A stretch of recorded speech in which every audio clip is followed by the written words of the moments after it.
여러분은 지금 법이 없는 세상에 왔습니다. 정확히 말하자면 법은 있지만 이곳을 지배하는 범죄 조직들의 힘이 너무 세서 법이 없는 것이나 마찬가지인 상황입니다. 그들은 마음에 들지 않으면 경찰도 죽이고 유명인사도 죽이고 정치인들도 죽입니다. 그들의 이름은 악명 높은 마피아와 잔인하기로 소문난 마약 카르텔입니다. 그리고 조금 더 실감나는 비교를 위해 두 조직이 전쟁이 나서 이길 것 같은 한쪽을 도와줘야 된다면 여러분은 과연 어느 조직을 선택하실 건가요? 첫 번째로 고려해야 될 사항은 바로 잔혹함입니다. 두 조직이 시신을 어떻게 처리하는지 한번 살펴보겠습니다. 마피아들은 고문 후 시신을 완전히 인멸해버려 흔적조차 찾을 수 없도록 만듭니다. 이를 루파라 비앙카라고 부르는데 비앙카는 순결, 백색을 뜻하며 루파라는 총을 의미하기 때문에 흔적을 남기지 않는 완전 범죄를 의미합니다. 1980년 3월 감비노 패밀리의 보스였던 존 고티, 그 존 고티의 이웃집엔 존 파바라라는 남성이 살고 있었습니다. 그리고 어느 날 사고가 발생하게 되는데 존 파바라는 실수로 존 고티의 아들 프랭크를 차로 치게 되었고 결국 프랭크는 목숨을 잃게 됐죠. 하지만 파바라는 재판에서 무죄로 판결되었는데 프랭크가 차에 치인 이유가 조작법도 모르는 미니바이크를 타다가 자동차의 사각지대에 들어섰기 때문이죠. 그렇다 해도 과정이야 어찌됐든 마피아 보스의 아들을 죽였기 때문에 파바라는 극도로 불안해지기 시작합니다. 결국 파바라는 고티의 집에 찾아가 사과를 하려고 했지만 프랭크의 어머니이자 존 고티의 아내였던 빅토리아에게 야구 방망이로 맞았습니다. 그리고 프랭크가 사망하고 약 4개월 후인 1980년 7월 28일 존 파바라는 실종되었습니다. 누군가 파바라가 납치당하는 것을 보았다고 하였습니다. 그는 살아있는 채로 전기톱으로 콘크리트가 가득 찬 통에 파바라가 바다에 버려진 것을 봤다고 증언했지만 파바라의 시신은 아직까지도 찾지 못한 상태입니다. 이처럼 마피아들은 피해자가 어떤 끔찍한 일을 당했는지 알기 어렵게 시신을 처리하는데 반대로 카르텔들은 공포감 조성을 위해 수많은 영상을 촬영해 인터넷에 올린 것으로 유명합니다. 또한 더 많은 사람들이 보도록 도시 한가운데에 전시하기도 하는데 그 잔혹함은 아즈텍의 후손답게 잔인하다는 말이 저절로 나올 정도입니다. 방식은 사람의 살까 죽을 기본적으로 비단 소수의 인원뿐만 아니라 악명을 더 높이 떨치기 위해 대량 학살극도 서슴지 않습니다. 2010년 멕시코의 타마울리파스 주 산 페르난도라는 도시에서 카르텔의 시초로 불리는 로스 제타스가 불법 이민자 72명을 했습니다. 남자는 58명, 여자는 14명으로 이들을 대량 한 이유는 바로 로스 제타스에 가입하지 않아서입니다. 로스 제타스는 훗날 이들이 라이벌 조직인 걸프 카르텔에 가입할 수도 있어서 모두 것으로 알려졌고 이는 카르텔 조직 전쟁 중 가장 끔찍한 대량 으로 기록되었습니다. 그렇게 기록되었지만 2011년 로스 제타스는 산 페르난도에서 193명을 또 다시 했습니다. 피해자 중 여자들은 당한 후 살해당했고 남자들에게는 칼이나 망치, 마체테 등을 쥐어주고는 서로 명령했고 그 중 살아남은 인원을 선정해 로스 제타스에 강제로 가입시켰습니다. 우리가 마치 유리병이 깨지는 것을 보고 끔찍하다고 느끼지 못하는 것처럼 같은 인간들을 생명체가 아닌 도구로 보는 듯하며 도구를 이용해서 라이벌 조직에게 어떻게 공포감을 조성할지 고민하죠. 잔혹함은 아마 카르텔이 더 우세하지 않을까 싶습니다. 그럼 두 번째로 고려해볼 사항은 바로 화력입니다. 결국은 이기는 쪽에 있어야 안전이 보장되는 것인데 이번엔 카르텔의 화력 먼저 알아보겠습니다. 앞서 말한 사건처럼 카르텔이 큰 사고를 마음껏 저지를 수 있는 이유는 그만큼 강력한 화력을 보유했기 때문입니다. 현 시점 가장 강력한 카르텔이라고 평가되는 CJNG는 초당 60발을 발사하는 M134와 드론 폭탄 그리고 장갑 차량까지 웬만한 군부대에 버금가는 무서운 화력을 보유하고 있습니다. 실제로 무장한 경찰들을 습격하여 경찰을 일도 빈번했고 군 부대와 교전하며 헬기를 격추시키기도 했죠. 카르텔은 현재도 조직 간의 전쟁이 활발히 일어나고 있는 상태로 군대에 버금가는 화력으로 매일 전쟁을 치룬다고 생각하면 인근에 사는 주민들은 정말 지옥 그 자체라고 생각됩니다. 반면 마피아는 군사적인 수준의 화력은 아닙니다. 소총이나 수류탄 등 소형 화기로 무장했던 적은 많지만 카르텔처럼 최신식 군 무기로 무장하지는 않았죠. 당장 화력으로 부딪히게 된다면 카르텔이 압도적인 우위를 점할 것입니다. 마지막으로 고려해 볼 것은 바로 조직 내 분위기인데 두 조직은 설립된 시기와 유지 기간이 다른 만큼 큰 차이가 있습니다. 마피아는 19세기 중반 이탈리아의 시칠리아라는 섬에서 비밀 결사 조직으로 시작되어 지금까지 유지될 정도로 조직력이 강력하고 의리를 매우 중요시합니다. 마피아들이 카르텔보다 더 잔혹해지는 순간이 있는데 그것은 바로 오메르타를 어겼을 경우입니다. 오메르타란 마피아는 절대적으로 비밀을 유지해야 되고 침묵을 지켜야 된다는 사항으로 배신자의 싹을 사전에 처단하는 규율이죠. 만약 오메르타를 어긴다면 무슨 일이 벌어질까요? 1993년 산티노 디 마테오는 마피아와 연루되어 있는 사건에 대해 여러 증언과 증거를 제출하여 정부의 정보원이자 마피아의 배신자가 되었습니다. 그는 원래 마피아였기 때문에 오메르타에 대해 알고 있었습니다. 따라서 정보를 누설하는 대신 절대적인 안전을 보장해달라고 몇 번이고 요청했죠. 그리하여 마테오는 경찰과 함께 생활하기 시작했습니다. 그런데 어느 날 그의 아들인 주세페 디 마테오에게 경찰들이 찾아왔습니다. 가족의 신변도 보호하기 위해서 아버지가 있는 이탈리아 본토로 가자고 말이죠. 이때 아들인 주세페는 고작 12살의 어린 나이였습니다. 주세페는 경찰을 따라갔습니다. 하지만 마피아들이 경찰로 변장한 것이었고 마피아들은 주세페를 해버리고 산티노에게 아들의 사진을 보내주었죠. 주세페는 이곳저곳 끌려다녔습니다. 매일같이 지옥 같은 시간을 보내며 말이죠. 그 기간이 무려 779일입니다. 끝나지 않는 여름방학보다 더 잔인한 현실이었죠. 그리고 결국엔 통에 을 넣어 완전한 인멸, 루파라 비앙카를 행하여 조차 찾을 수 없게 되었습니다. 이후 아버지 마테오는 법정에서 눈물을 흘리며 마피아의 머리통을 날려버리겠다며 분노하였습니다. 이처럼 의리와 조직력을 중시하였기에 오랜 기간 동안 건재할 수 있었는데 마피아들의 자금 운영 방식 또한 실제 자산가들이 배울 정도로 그 능력이 뛰어난 것으로 알려져 있습니다. 마피아들이 굳이 신식 군대 무기를 확보하지 않는 이유는 이미 안정적으로 돌아가고 있는 자금줄이 있기 때문일 텐데 전쟁을 위해 화력을 보충한다면 얼마나 큰 화력을 손에 쥘지는 미지수입니다. 그에 반면 1980년에 등장해 세력을 키우기 시작한 카르텔들은 아직도 세력 싸움이 진행 중이기 때문에 화기를 계속해서 보충하고 잔혹함을 내세우며 전쟁을 치르고 있는 불안정한 상태입니다. 약 1세기를 더 살아남은 마피아에게 노련함으론 이길 수 없겠죠. 오늘의 주제를 요약해보자면 아직 성장 중이지만 단 40년 만에 군대 수준의 화력을 가진 카르텔과 오랫동안 살아남아 굳이 이빨을 드러내지 않는 뿌리가 깊은 마피아, 여러분은 어디를 선택하실 건가요? 세계엔 많은 공포물들이 있습니다. 영화나 게임, 음악 등 다양한 문화 속에 하나의 장르처럼 자리 잡고 있죠. 그 중에서도 유독 기괴하고 엽기적인 면은 단언컨대 일본을 따라잡을 수 있는 나라는 없습니다. 일본의 기괴한 무언가를 보고 있자면 머리가 약간 어지러워지는 기분이나 속에서 구토가 나올 듯한 기분이 듭니다. 그렇다면 기괴한 것을 잘 만드는 나라에서 기괴한 창작물을 잘 만들기로 유명한 사람의 작품은 도대체 얼마나 기괴할까요? 오늘 여러분께 소개해드릴 공포게임 창작자는 카노구치입니다. 절대로 검색하면 안 되는 인물로 등록될 만큼 오랜 기간 활동해오며 많은 공포게임을 만들었는데 그 중에서도 대놓고 무섭도록 만든 게임보다는 소름 끼치고 기괴한 게임을 소개해드리겠습니다. 첫 번째로 Together, 함께라는 게임입니다. 아이콘을 눌러 시행시키면 두 개의 창이 나타납니다. 쌍둥이로 보이는 여자가 등장하고 함께 움직이는 모습이죠. 아직까지는 특이한 점은 없습니다. 창은 항상 같이 움직였고 건강해 보이는 쌍둥이였죠. 그런데 한쪽을 모니터 끝에 부딪히게 되면 부딪힌 쪽은 괴로운 표정을 짓기 시작합니다.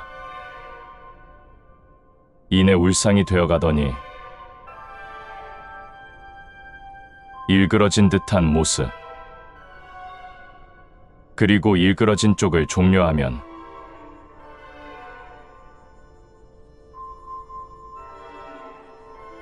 멀쩡한 쪽이 모니터에 튀어나와 똑같이 일그러지기 시작합니다. 캐릭터가 자꾸 부자연스럽게 순간이동하는 모습은 아마도 화면에 부딪히고 있다는 것을 표현한 것이 아닐까 싶습니다. 그렇다면 부딪히지 않은 쪽을 종료하게 된다면 어떤 일이 생길까요? 화면에 부딪혀 일그러진 얼굴로 우는 소녀는 저절로 움직이더니 이내 피범벅이 돼버립니다. 두 번째 게임은 노멀라이즈입니다. 하트를 눌러 시작할 수 있으며 게임 시작 시 귀여운 소녀가 나와 사랑한다고 말합니다. 언뜻 보기엔 힐링 게임처럼 보입니다. 소녀의 고백에 4가지 표정으로 대답할 수 있고 어떤 표정으로 답하든 소녀가 하는 말은 똑같았죠.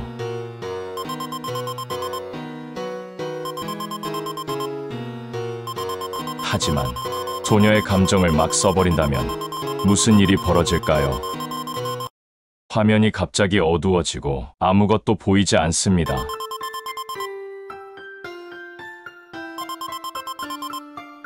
갑자기 나타난 화면엔 머리가 반쯤 밀리고 목이 휘어진 채로 알 수 없는 말을 하는 변해버린 소녀의 모습이 보입니다.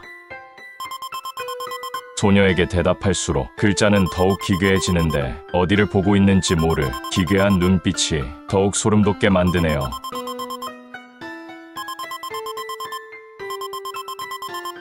그리고 오늘의 메인으로 다뤄볼 게임 리턴 투 하트브레이크 랜드입니다. 게임을 시작하면 무작위로 게임이 진행됩니다. 첫 번째로 나온 게임은 바로 사과 모으기 게임입니다. 조작법은 간단했습니다. 모든 게임은 WASD와 스페이스만으로 진행됐죠. 두 번째 무작위로 나온 게임은 그림 그리기였습니다. 제가 그린 것은 게임이 무작위로 진행되는 것처럼 바뀌는 시간 또한 무작위로 바뀌었습니다. 사과를 먹으니 오히려 점수가 떨어지는 모습입니다. 마치 모든 게임에서 보이는 저 점수가 무언가에 대한 카운트다운처럼 느껴집니다. 새로운 게임이 나왔습니다. 슈팅 게임입니다. 역시 이번에도 맞출 때마다 점수가 떨어지는 모습입니다. 다음 게임은 유령과의 전투입니다. 스페이스바를 눌러 유령을 공격하고 유령이 공격할 때 막으면 되는 아주 간단한 게임입니다.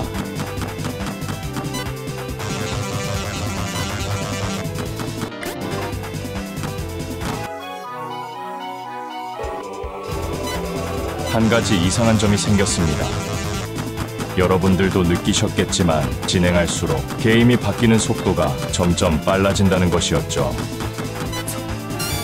그리고 화면엔 이전 게임에 대한 잔상이 보였고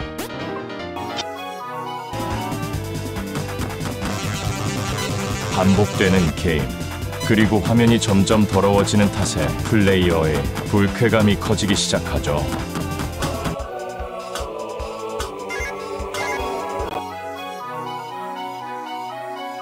펜은 사용할수록 점수가 줄어듭니다. 어쩌면 무언가에 대한 카운트다운이라고 부르는 것이 맞는 표현인 것 같습니다. 약 5분 정도 지나자 화면이 바뀌는 속도는 더 이상 게임이라고 느끼기 어려웠고 더러워짐의 정도 또한 정상적이라고 느껴지지 않았죠.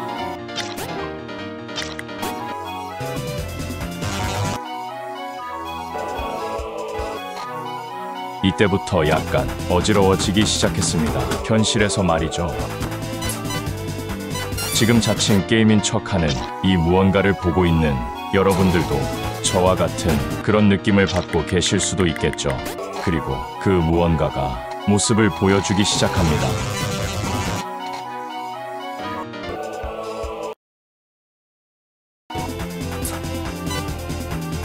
아주 잠깐씩이지만 너무나도 선명히 보이는 끔찍한 모습입니다.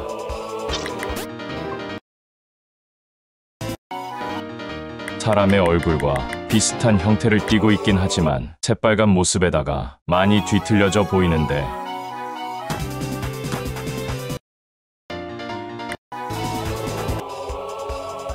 더 이상 게임은 보이지 않고 끔찍한 모습만 멀쩡히 보이는 지경에 왔습니다.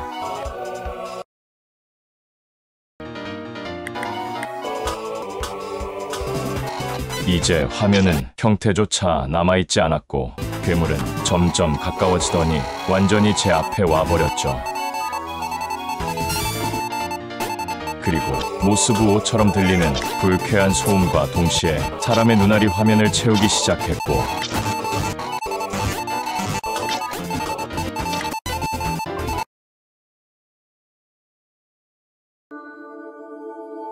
무엇을 말하고 싶은지 알 수 없었습니다.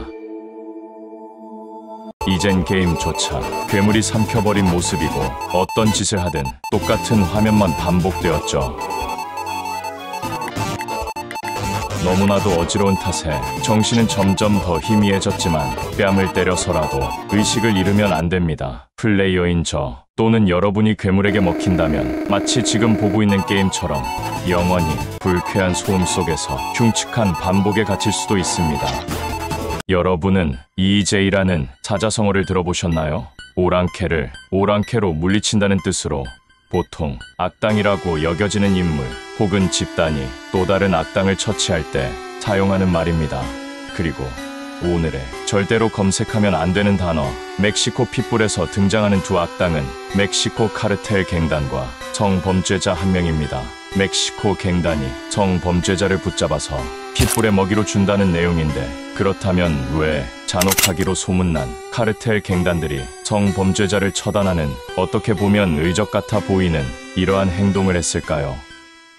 사건의 전말은 이러합니다. 핏불에게 공격당하는 남성, 즉 성범죄자는 멕시코의 최대 도시이자 멕시코의 수도인 멕시코시티 출신의 30대 남성입니다. 이 남성은 마치 짐승이라도 된 듯 욕구에 굴복당하여 한 여성을 성폭행했습니다. 그리고 아마도 장담컨대 이 남성은 별다른 죄책감이나 두려움 따윈 없었을 겁니다. 왜냐하면 멕시코에서 여성에게 발생되는 범죄는 아무도 신고하지 않기 때문입니다. 피해자인 여성 본인조차도 말이죠. 멕시코에서 2015년부터 2018년까지 피해 여성 중 93.7%는 신고는커녕 누군가에게 도움을 요청하지도 않고 그 고통을 혼자서 감내했는데 이러한 이유는 신고를 해봤자 처벌되지도 않고 오히려 2차 피해를 입을 수도 있다는 경찰에 대한 불신 때문이었습니다. 하지만 이번 사건의 여성은 용기를 내어 가족들에게 피해 사실을 알렸고 경찰에 신고도 했습니다. 그리하여 멕시코시티 출신의 30대 남성은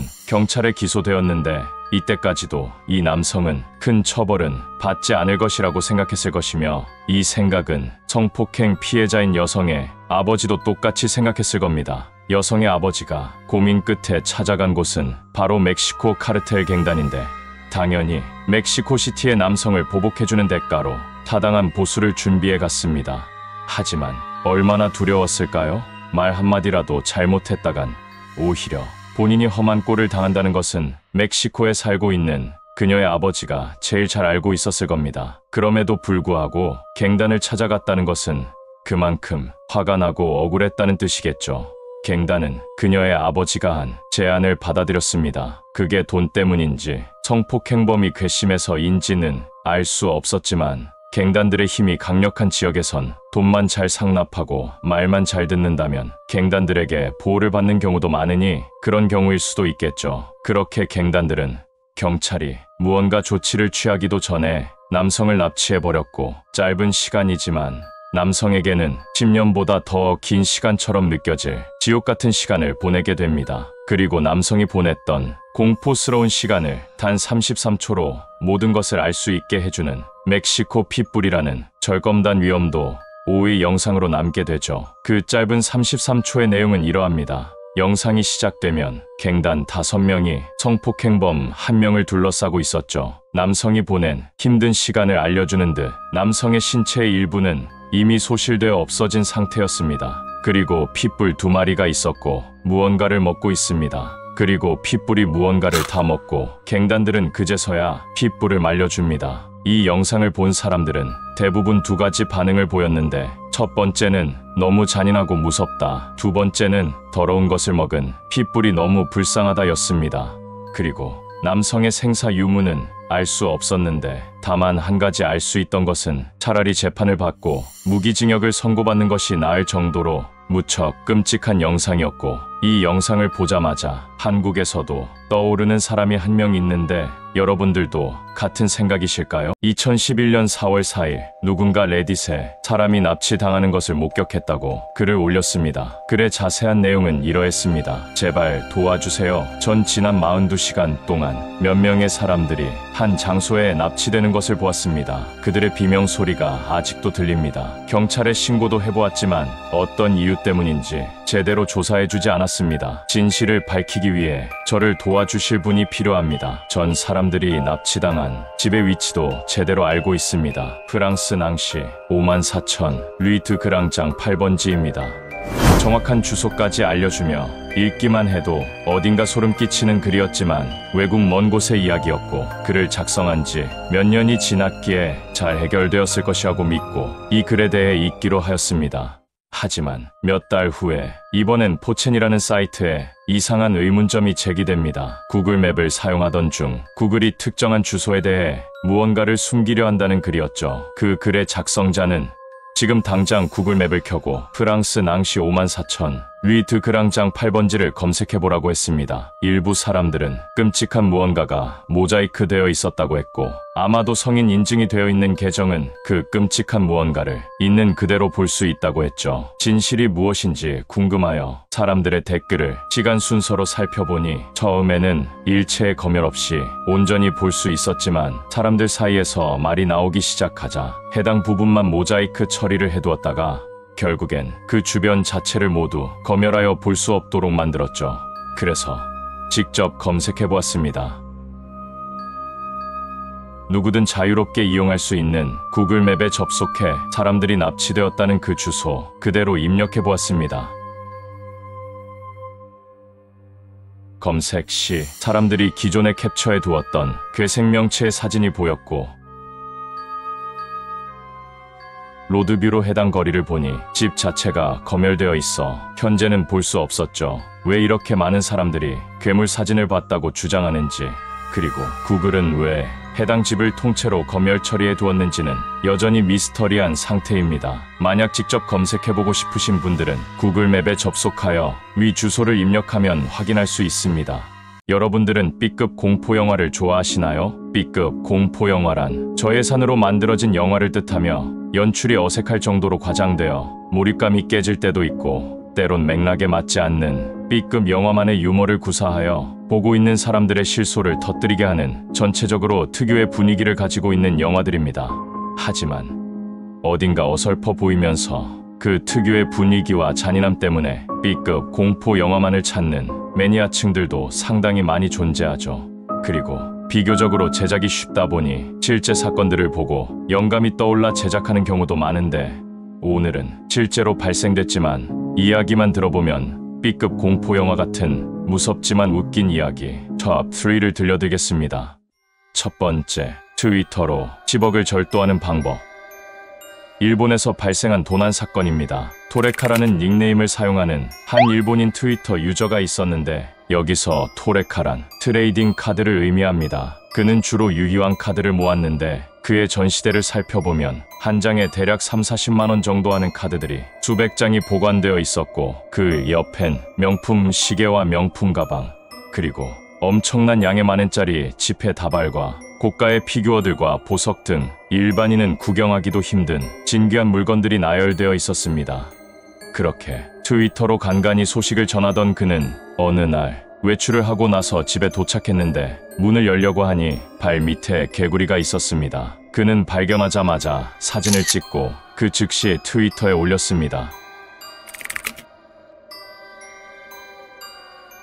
한 번이 아니었습니다. 사슴벌레도 문 앞에 있었습니다. 그는 사슴벌레도 즉시 사진을 찍어 올렸습니다. 이 벌레들은 범인이 가져다 둔 것이었는데 이 두 사진엔 공통점이 있었죠.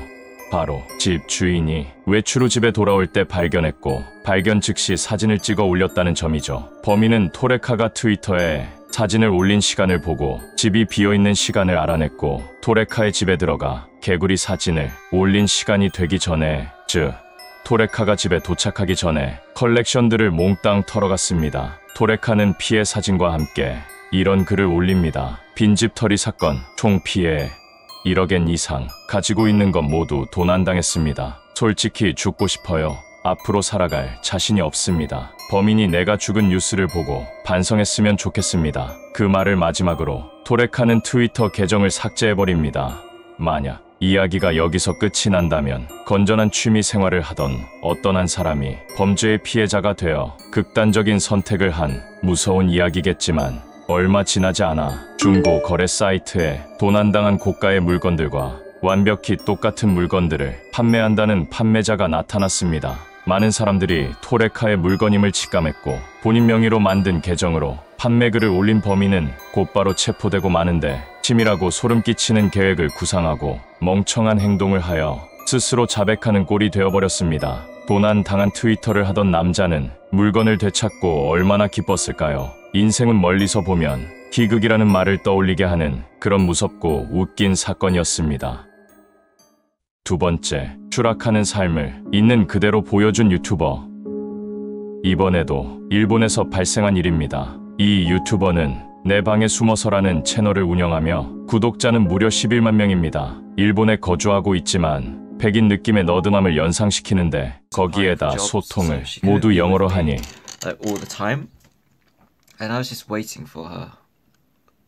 영상에서 가끔 보이는 일본어 간판이 없었다면 서양권으로 착각할 만한 유튜버입니다. 사실 그는 혼혈이며 본인을 완벽한 백인이라고 생각하는 일본에서 살지만 일본을 싫어하는 그런 유튜버였죠. 올리는 영상의 주제는 다양하지만 다양하지 않았습니다. 본인의 기분을 대변하는 듯한 외로운 남자의 인생이라는 애니메이션, 내가 친구가 없는 이유, 여자가 나를 싫어하는 이유, 여러 전자기기 리뷰와 일본에서 일하기 싫은 이유, 일본에서 데이트하기 싫은 이유 등 부정적이거나 암울한 주제가 주 컨텐츠였지만 어느 날 특별한 게시물 하나가 업로드됩니다. 그건 바로 현실 세계에서 결혼했다는 소식이었고 아내와 함께 찍은 영상도 업로드하죠. 틴더에서 와이프 만난 썰 등 잘 살아가는 모습을 보여주는 듯 했으나 결혼 근황, 관계는 더 이상 없다. 틴더에서 영구 정지 먹은 이야기 등 결혼 전과 별로 바뀐 게 없어 보이는 그의 모습이었습니다. 그리고 실수를 저질렀다는 영상과 아내와 문제가 생겼다는 영상 뒤엔 결혼은 끝난 것 같다는 영상이 올라왔죠. 그의 인생은 이 다음에 더 큰 폭풍을 맞게 됩니다. 이혼 후에 올린 영상은 러브돌이 현실 여자보다 나은 이유, 내가 러브돌과 헤어진 이유, 그리고 러브돌 때문에 성병에 걸렸습니다 라는 충격적인 영상이 올라왔죠. 인생의 전부를 유튜브에 업로드하며 우리가 알고 싶지 않은 면까지 모두 공개했는데 시대가 변하면서 불행해지는 방법은 다양해졌다는 것을 느끼게 해주고 보고 있는 사람들조차 우울증에 걸릴 법한 그런 내용이었습니다. 세 번째, 소녀를 구한 원숭이 무리. 짐승만도 못한 놈이라는 말을 들어보셨나요? 어르신들이 뉴스를 볼 때 습관적으로 하시는 말들 중 하나입니다. 인간이 인간으로서의 도리를 지키지 못하고 짐승처럼 행동할 때 쓰는 말이죠. 이번 사건은 인도에서 발생한 사건입니다. CCTV에 찍힌 장면으로 한 남성이 한눈에 봐도 무척 어려 보이는 소녀를 데리고 다닙니다. 소녀는 6살입니다. 이곳저곳 돌아다니며 사람이 없는 빈집을 찾아다녔고 결국 소녀의 손을 잡고 사람이 없는 곳까지 유인한 후 소녀에게 거친 욕설을 내뱉으며 시키는 대로 하지 않으면 죽이겠다고 협박했죠. 물론 대부분의 범죄가 그렇듯 말을 고분고분 듣더라도 끝내 살해할 것이 뻔했습니다. 그렇다고 겨우 6살밖에 안 된 아이가 스스로의 힘으로 위기를 모면한다는 것은 불가능했습니다. 위험을 감지한 소녀는 본능적으로 비명을 질렀습니다. 주변에 사람은 아무도 없었지만 그 비명 소리를 듣고 원숭이의 무리가 나타나서 남성을 습격했습니다.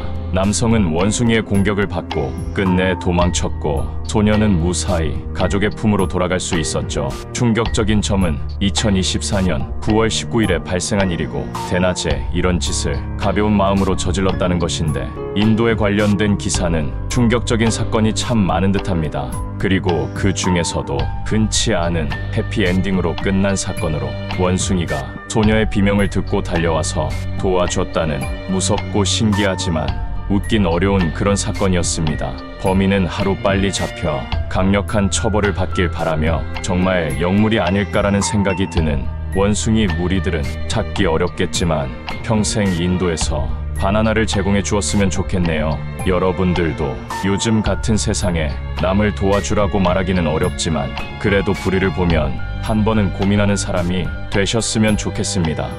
인터넷이 발달되면서 공유되는 정보의 양이 많아지고 참 쌍둥이라는 존재는 의학 관련 종사자가 아니더라도 많은 사람들이 알게 되었습니다. 참 쌍둥이란 두 명의 태아가 하나의 신체 또는 신체의 일부가 붙은 채로 태어나 평생을 공유하며 사는 형태인데 만약 그 공유해야 되는 신체가 심장이라면 어떻게 될까요? 태아는 분명 둘인데 하나의 심장만 형성되는 것을 트랩 시퀀스 혹은 무심장 쌍둥이라고 부릅니다. 한 개의 심장을 두 명의 태아가 공유하는 것이죠. 사실 TRAP 시퀀스라고 부르는 게 맞지만 이해하기 쉽도록 트랩 시퀀스라고 부르겠습니다. 심장을 가진 쪽은 숙주라고 하며 심장 없이 혈액을 공급받는 쪽을 기생태아라고 부르는데 아무리 의학적 지식이 없는 일반인이 듣더라도 꽤나 위험해 보이는 형태입니다. 하나의 몸에 혈액을 공급하도록 만들어진 심장이 두 신체 모두 혈액을 공급하다 보면 결국 산소가 부족하게 되어 신체를 정상적으로 발달시킬 수 없습니다. 즉 신체의 일부가 없는 기형아로 변하는 것이죠. 무심장 쌍둥이의 생존 확률은 심장이 없는 태아의 크기가 결정합니다. 만약 기생하는 태아의 크기가 숙주 태아보다 클 경우 숙주보다 더욱 빠르게 신체를 형성하게 되고 숙주는 그만큼 신체를 형성하지 못하게 되는데 이 경우 생존 확률은 고작 10%밖에 되지 않습니다. 숙주의 크기가 클수록 생존 확률이 높다는 뜻이겠죠. 그렇다면 숙주의 크기가 더 크고 혈액이 정상적으로 공급된다면 참 쌍둥이처럼 두 태아 모두 출산하는 것이 가능할까요? 결론부터 말씀드리면 안타깝지만 불가능합니다. 무심장 쌍둥이의 경우 크게 네 가지 중 하나의 형태를 띠게 됩니다. 첫 번째, 아세팔루스. 가장 많이 보이는 유형으로 머리가 없는 형태입니다. 몸통에 팔이나 다리가 붙어 있지만 장기들이 불규칙하고 무질서하여 어떤 신체의 일부인지 식별조차 어려울 때가 있죠. 두 번째, 아코르무스. 반대의 경우입니다. 몸통이 없고 머리만 존재합니다. 탯줄이 머리에 붙어 있습니다. 세 번째, 엔셉스. 얼굴과 머리, 그리고 불완전하지만 뇌를 포함한 대부분의 신체가 있는 형태입니다. 하지만 장기들이 조잡하게 형성된 것이 특징입니다. 네 번째, 아몰퍼스. 머리와 몸통, 둘 다 존재하지 않는 형태입니다. 오직 탯줄에서 갈라져 나온 혈관이 있는 조직으로만 구성되어 있죠. 이처럼 트랩 시퀀스는 한쪽 태아가 무척 불안정하여 기생하는 쪽을 선택적으로 종료하는 과정을 거치게 됩니다. 숙주의 생명뿐만 아니라 산모의 건강까지 위험해지기 때문이죠. 하나의 수정란이 분열되어 두 명의 태아가 생성되는 일란성 쌍둥이 임신 확률은 약 0.4% 정도인데 무심장 쌍둥이가 발생할 확률은 일란성 쌍둥이를 임신한 사람 중 0.3%에서 1%를 차지하고 있습니다. 대부분 일란성 쌍둥이에서 발견되나 일란성 3태아 혹은 일란성 5태아에서 발견된 기록도 있습니다. 산모에게 미치는 영향은 신체적으로도 위험하겠지만 어쩔 수 없이 한 명의 태아를 선택적으로 포기해야 된다는 정신적인 고통이 얼마나 클지 우리는 감히 상상하기 어렵습니다. 또한 트랩 시퀀스는 검색하면 안 되는 단어 중 비교적 약한 편에 속하는 위험도 1에 위치하고 있지만 트랩 시퀀스뿐만 아니라 설명드린 의학적 단어들 중 하나라도 검색하게 될 경우 수술 직후의 태아를 아무런 모자이크 없이 볼 수 있기 때문에 조금 더 높은 위험도에 위치할 수 있으며 남성이 아닌 여성분들께 조금 더 충격적으로 다가올 수 있으니 절대로 검색하지 마시길 바랍니다. 절대로 검색하면 안 되는 단어 티그티그티그. 덜검단 위험도 3. 척 오브 워 1997. 줄다리기는 우리나라뿐만 아니라 전 세계적으로 하는 운동 경기 중 하나로 줄 하나를 두고 두 개의 팀이 잡아당기는 게임입니다. 간단하지만 단합심을 길러줄 수 있는 스포츠로 우리에게 익숙한 줄다리기 광경은 학창 시절 반에서 힘이 센 아이들 10명에서 20명 정도를 뽑아 소규모로 진행되던 작은 이벤트였죠. 그리고 1997년에 시작되어 아직까지도 일본에서 진행되는 나하 대줄다리기 축제는 엄청난 수의 사람들이 참가하는 대규모 줄다리기로 줄 길이는 약 200m이며 줄의 무게는 약 40톤에 육박합니다. 남녀노소 상관없이 많은 사람들이 참가하기 때문에 안전에 더욱 신경 써야 되는데, 만약 많은 사람들이 참가한 대규모 줄다리기에서 승부에서 지고 싶지 않아 손이나 팔에 줄을 감싼 채로 진행한다면 어떤 일이 벌어질까요? 한 사람이 평균적으로 낼 수 있는 힘은 약 60kg 정도 되는데, 모두가 동시에 잡아당긴다면 힘이 분산되어 한 명당 약 30kg 정도의 힘을 발휘할 수 있습니다. 그리고 상완골을 골절시키는데 필요한 힘은 약 500에서 700kg의 힘이 필요합니다. 계산해 보자면 20명 이상의 줄다리기 경기에서 줄에 팔을 감싸는 행위는 팔을 뽑히기 위한 준비 동작과 같다고 볼 수 있죠. 그리고 미국에선 학교에서 줄다리기를 금지하자는 법을 제정하자는 의견이 매년 생기고 있습니다. 2007년 콜로라도 주에서 줄다리기를 하던 학생 2명에게 손목 절단 사고가 발생했고, 2008년 미네소타 주에선 한 여학생의 손가락 4개가 절단, 2013년 캘리포니아 주에서 2 학생의 손가락이 모두 잘린 끔찍한 사고가 발생했습니다. 그리고 역사상 가장 끔찍한 줄다리기 사고로 기록된 사건이 대만에서 발생하게 됩니다. 1997년 10월 25일 대만의 광복절 52주년을 기념하기 위해 약 1600여 명의 사람들이 줄다리기를 하기 위해 나섰습니다. 당시 26,000kg의 힘을 버틸 수 있는 나일론 줄을 준비했지만 예상외로 많은 사람들이 참가했던 탓인지 경기가 시작되고 나서 몇 초 지나지 않아 줄은 순식간에 끊어지고 말았습니다. 그리고 줄이 끊어짐과 동시에 줄다리기를 하던 2 남성의 왼팔이 어깨 밑으로부터 사라지는 끔찍한 사고가 발생하게 됩니다. 사건 당시엔 2 남성이 팔에 밧줄을 감아서 발생한 사고라고 주장하는 사람들도 있었지만, 밧줄이 끊어지며 발생된 반동하는 힘 때문에 순식간에 잘려나갔다고 합니다. 다행히도 2 남성은 병원으로 이송되어 미세 수술을 통해 팔을 다시 붙였다고 하는데, 약 8만 kg에 달하는 힘이 신체에 갑자기 전해져 온다면 그 충격은 아마 트라우마로 남게 되겠죠. 이 검색어를 검색할 경우 사고 당시 사진을 볼 수 있어 위험도 3에 등극했는데, 이 영상을 보시는 구독자 여러분들께서는 앞으로 줄다리기를 할 때 절대로 손이나 팔에 줄을 감싸는 무모한 행동은 하지 않으시길 바랍니다. 절검단 위험도. 타카히로 시라이시. 2025년 6월 27일 일본에서 약 3년 만에 진짜로 사형이 집행되었습니다. 트위터 살인마로 불리는 시라이시 타카히로는 트위터에서 동반 자살할 사람들을 모집해 성폭행을 한 후 잔혹하게 살해하였습니다. 피해자는 총 9명으로 8명은 여자, 1명은 남자였는데, 살해당한 남성은 시라이시에게 살해당한 여성의 행방을 뒤쫓다가 똑같이 살해당한 것으로 알려졌습니다. 그리고 피해자들은 대부분 10대, 20대의 어린 나이로 그들이 트위터에서 죽고 싶다고 말하는 것은 책임져야 할 진심이 담긴 말이 아닌 단순히 사춘기를 거치는 과정 중 자연스럽게 발생할 수도 있는 감정이죠. 이때 이들에게 건네주어야 될 것은 칼이 아니라 따뜻한 격려의 말입니다. 조사 과정 중 밝혀진 것은 트위터를 통해 죽고 싶다며 시라이시를 만났지만 살해당하기 직전에 모두 저항하며 죽기 싫다고 말했습니다. 따라서 시라이시가 주장하는 죽고 싶다는 사람들을 죽였다는 말도 안 되는 논리는 씨알도 먹히지 않았습니다. 시라이시는 살해 후 시신을 훼손하고 오랫동안 냉장고에 숨겨왔는데, 결국 시라이시는 2025년 6월 27일 오전에 사형이 집행되어 아주 조금이나마 죗값을 치렀습니다. 절검단 위험도 3. 챔퍼넛 타임lap스. 구독자 263만 명을 보유한 유튜버입니다. 고기나 과일 등을 장시간 방치하면 무슨 일이 벌어지는지 촬영하여 보여줍니다. 살짝 혐오감이 들 수도 있는 일부의 영상을 제외하면 아무 생각 없이 시간 가는 줄 모르고 보게 되는 꽤나 매력있는 영상들입니다. 이 영상은 개미와 라즈베리의 대결이라는 제목의 영상으로 약 5일 동안 개미에게 먹히며 썩어가는 라즈베리의 변화를 보여줍니다.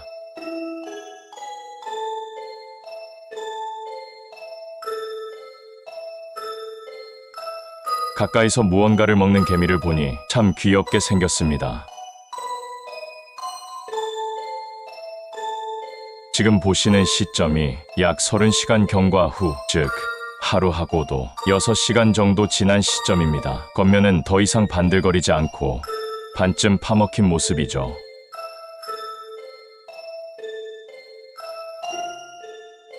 그리고 이틀이 경과하자 크기가 확연히 줄어든 모습이 보입니다. 주변엔 개미들이 옮기며 생긴 라즈베리 부스러기들이 잔뜩 있습니다. 약 4일에서 5일 정도가 되었을 때 거의 다 시들어버린 모습의 라즈베리. 개미들도 다 먹었는지 더 이상 오지 않습니다. 개미뿐만 아니라 파리 유충들이 썩어가는 물고기를 어떻게 먹는지 보여주는 영상도 있는데, 처음엔 파리들이 썩어가는 물고기를 맛보며 사방에 알을 낳는 모습으로 시작되죠.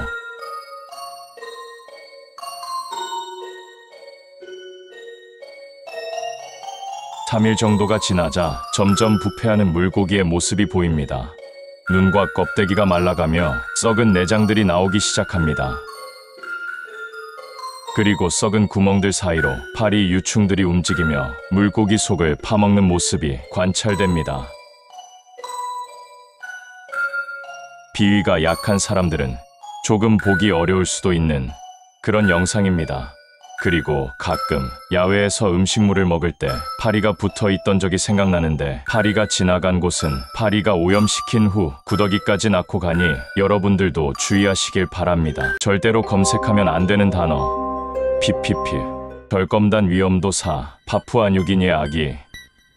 파푸아뉴기니는 오세아니아의 국가로 처음 들어보시는 분들도 많으시겠지만 의외로 한국에서 꽤 가까운 거리입니다. 비행기를 타고 약 10시간 정도 이동하면 도착하는데, 우리에게 익숙한 문명이 발달된 모습보다는 인구의 대부분이 열대 밀림에서 살아가며 몇백 개의 부족이 서로 다른 언어를 사용하죠. 아직은 과학보다는 흑마술을 믿는 사람이 더 많기에 이곳에서는 매년 조금 황당하기도 하고 무척 잔인하고 끔찍하게 죽는 사람들의 소식을 들을 수 있습니다. 2013년 파푸아뉴기니에 살던 20살의 젊은 엄마는 마술을 부렸다는 혐의로 마을 사람들에게 공개적으로 화형을 당했습니다. 그녀는 흑마술을 부려 7살 아이를 죽였다는 혐의를 받고 이러한 끔찍한 형벌을 받았는데, 화형이 진행될 당시 경찰이 현장에 배치되어 있었지만 차마 개입하기 어려워 그대로 진행되었고, 그녀 또한 마술을 부려 아이를 죽였다는 혐의를 인정했습니다. 하지만 당연하게도 그녀가 부린 마술이 무엇인지는 우리는 이해하기 어려웠고, 그녀조차 인정한 혐의는 강제적인 분위기 때문에 인정했는지 우리는 알기 어려웠죠. 그리고 절대로 검색하면 안 되는 단어 파푸아뉴기니의 아기는 흑마술로 인해 생긴 끔찍한 비극 중 하나입니다. 파푸아뉴기니에 엄마와 아빠 그리고 3살의 어린 딸이 함께 살고 있었습니다. 특별한 문제 없이 살던 일반적인 가정집이었죠. 그런데 어느 날 엄마가 외출한 사이 끔찍한 일이 벌어지고 맙니다. 외출 후 돌아온 그녀가 본 모습은 남편이 허겁지겁 무언가를 먹고 있다가 숨기는 모습이었습니다. 이상한 낌새를 느낀 그녀는 재빨리 남편을 불렀지만 남편은 그 무언가를 숨긴 채로 그대로 달아나 버렸죠. 남편이 나간 지 얼마 지나지 않아 마을의 소년들에 의해 경찰에 신고가 접수됩니다. 한 남성이 살아있는 아기를 맨입으로 웃고 있다는 신고였죠. 그리고 아내는 그제서야 딸의 모습이 보이지 않는다는 것을 깨달았습니다. 이 단어를 검색하게 되면 이 사건이 조작이 아닌 것을 증명하듯 한국어로 된 기사도 여러 발견할 수 있어 더욱 끔찍한 검색어였습니다. 절검단 위험도 1. 페파피그 로스트 에피소드. 영국의 아동용 애니메이션 페파피그. 귀여운 돼지가 나와 재미있는 하루를 보내죠. 그리고 대부분의 인기 있는 애니메이션들처럼 페파피그 역시 듣기만 해도 소름이 돋는 괴담이 하나 존재합니다. 한 에피소드의 내용이 너무 끔찍하여 방영이 중지되고 삭제되었다는 이야기인데, 그럼 어떤 에피소드인지 바로 살펴보겠습니다. I'm Peppa Pig. This is my little brother George. This is Mummy Pig. And this is Daddy Pig. 아동용 애니메이션답게 귀엽고 재미있는 자기소개입니다. 참고로 괴담으로 불리는 이 에피소드는 실제로 방영된 내용이 아니며 아동용도 아니므로 시청에 주의하시길 바랍니다. 이곳은 페파 가족의 집, 그리고 아빠 돼지가 팬케이크를 만들어 달라고 합니다. 엄마 돼지는 아빠에게 잔소리를 하지만 결국 팬케이크를 만들어 줍니다. 가스레인지 불을 켜고 프라이팬을 달고 요리를 완성하고 가족들은 냄새를 맡으며 음식을 기다리는 다들 행복해 보이는 모습이죠. 하지만 갑자기 불이 커지더니 집 전체가 불타버리는 대형 화재가 일어납니다. 페파는 무사히 빠져나왔습니다. 하지만 막내 조지는 탈출하지 못했죠. 그리고 그만 떨어진 가구에 맞아 죽어버리고 마는데 페파는 그 사실을 알고 충격에 빠집니다. 사실 불이 난 것은 페파의 장난 때문이죠.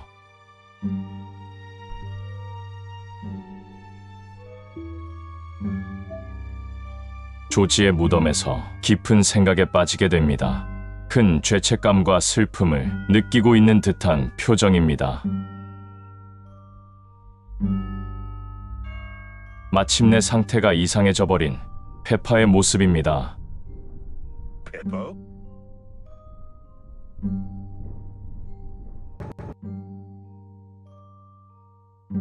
죄책감에 시달려 잠도 이루지 못하다가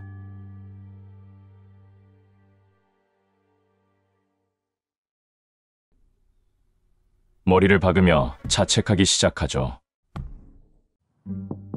걱정된 부모님이 방문을 두들겨 보지만 페파는 멈추지 않습니다.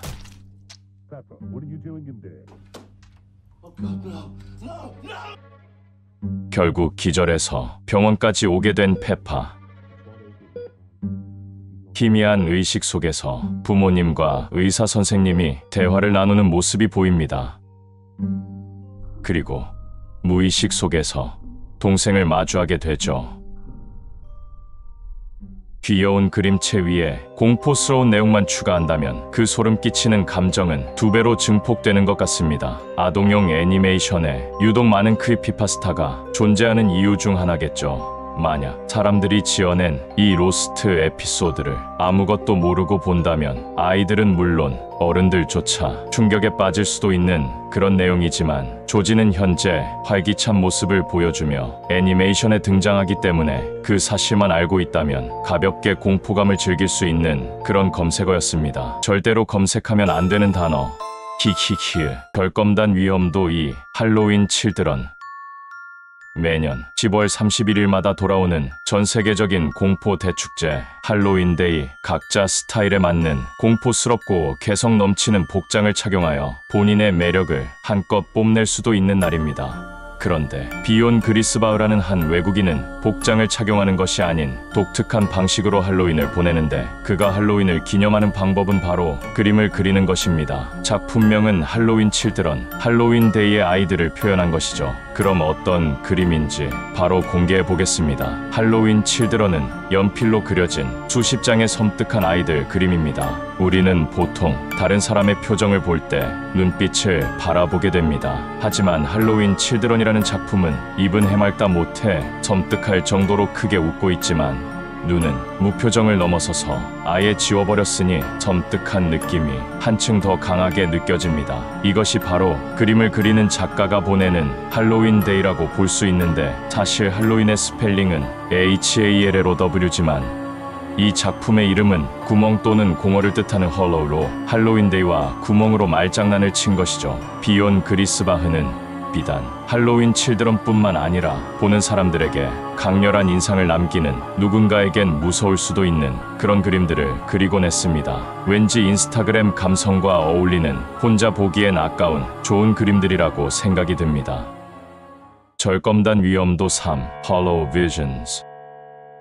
Hollow는 방금 말씀드린 것처럼 구멍이라는 뜻으로 Hollow Visions를 번역해보면 공허한 꿈들이라는 뜻입니다. 노래 제목으로 딱 어울리는 단어들이죠. 맞습니다. 절검단에 등록된 Hollow Visions는 이갈스라는 락 밴드의 노래 제목으로 꿈을 쫓다 절망에 빠졌다는 내용인데, 어떻게 보면 꿈은 결국 환상이지만 그만큼 환상을 품을 수 있었던, 열정이 있기에 가능했던 절망이죠. 따라서 노래의 분위기도 어둡고 공격적이지만 경쾌하고 정열적입니다. 노래 가사 또한 공허한 꿈들, 즉 텅 빈 환상에 대해 이야기하고 있기에 햄버거 레이디처럼 잔혹하고 끔찍한 가사는 없습니다. 그렇다면 대체 왜 위험도가 무려 3이나 되었을까요? 그 이유는 바로 Hollow Visions의 뮤직비디오 때문입니다. 잘못된 환상을 꿈꾸는 것을 결막염을 가진 눈으로 표현했고 그 눈을 수술하는 과정을 표현한 것이 바로 이 곡의 뮤직비디오입니다. 문제는 일반적인 뮤직비디오라면 수술실에 들어가는 장면을 보여주고 수술 중이라는 표시 등으로 치료 중이라는 것을 알려주지만 Hollow Visions의 뮤직비디오에서는 시작할 때부터 실제 눈을 확대하여 그 주변을 꿰매는 수술 과정을 적나라하게 모두 보여줍니다. 총 3분 길이의 뮤직비디오는 처음부터 끝까지 눈을 수술하는 장면만을 보여줍니다. 보고 있자면 눈이 따가운 느낌이 저절로 들고 앞으로 어떤 수술이든 받기 무서워질 수도 있습니다. 하지만 노래 자체는 꽤나 매력적이라고 생각이 들어 락을 좋아하시는 분이라면 노래만 들어보시는 것도 추천드립니다.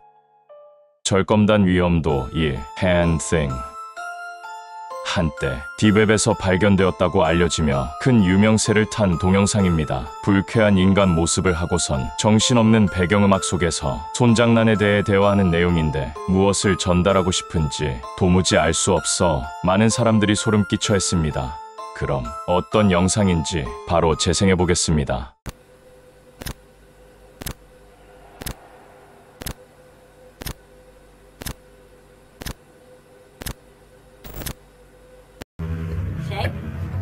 Are you still doing that hand thing? I heard you're doing the hand thing today. God, what is that? Shay, what is it?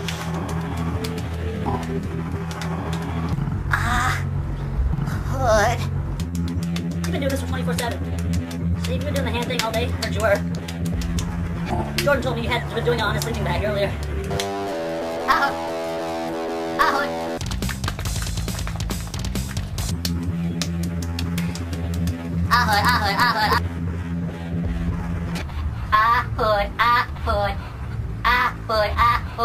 Hood. God!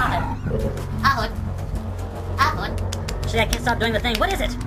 God, I heard you're doing the hand thing.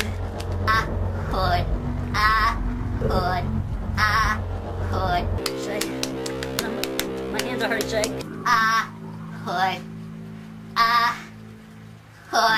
What is that?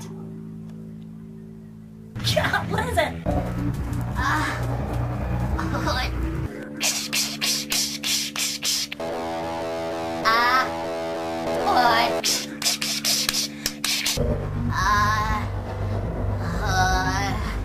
God, Shay, have you been doing this for 24 hours in a row? Shay, I can't stop doing the thing. What is it?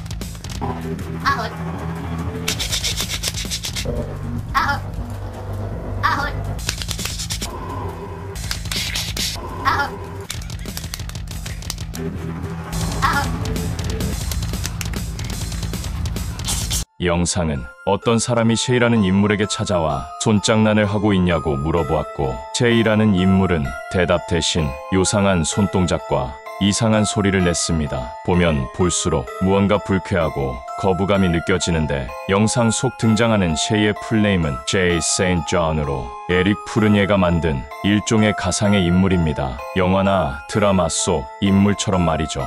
셰이는 원래 유명한 모델이었으나 기차 사고를 당해 팔다리를 잃고 휠체어를 탄 채로 얼굴을 가린다는 기이한 설정의 캐릭터였습니다. 차라리 딥웹에서 가져온 정체불명의 비디오라고 불리는 것이 더 자연스럽게 느껴질 만한 설정이었죠. 셰이의 비디오는 시리즈가 참 많았습니다.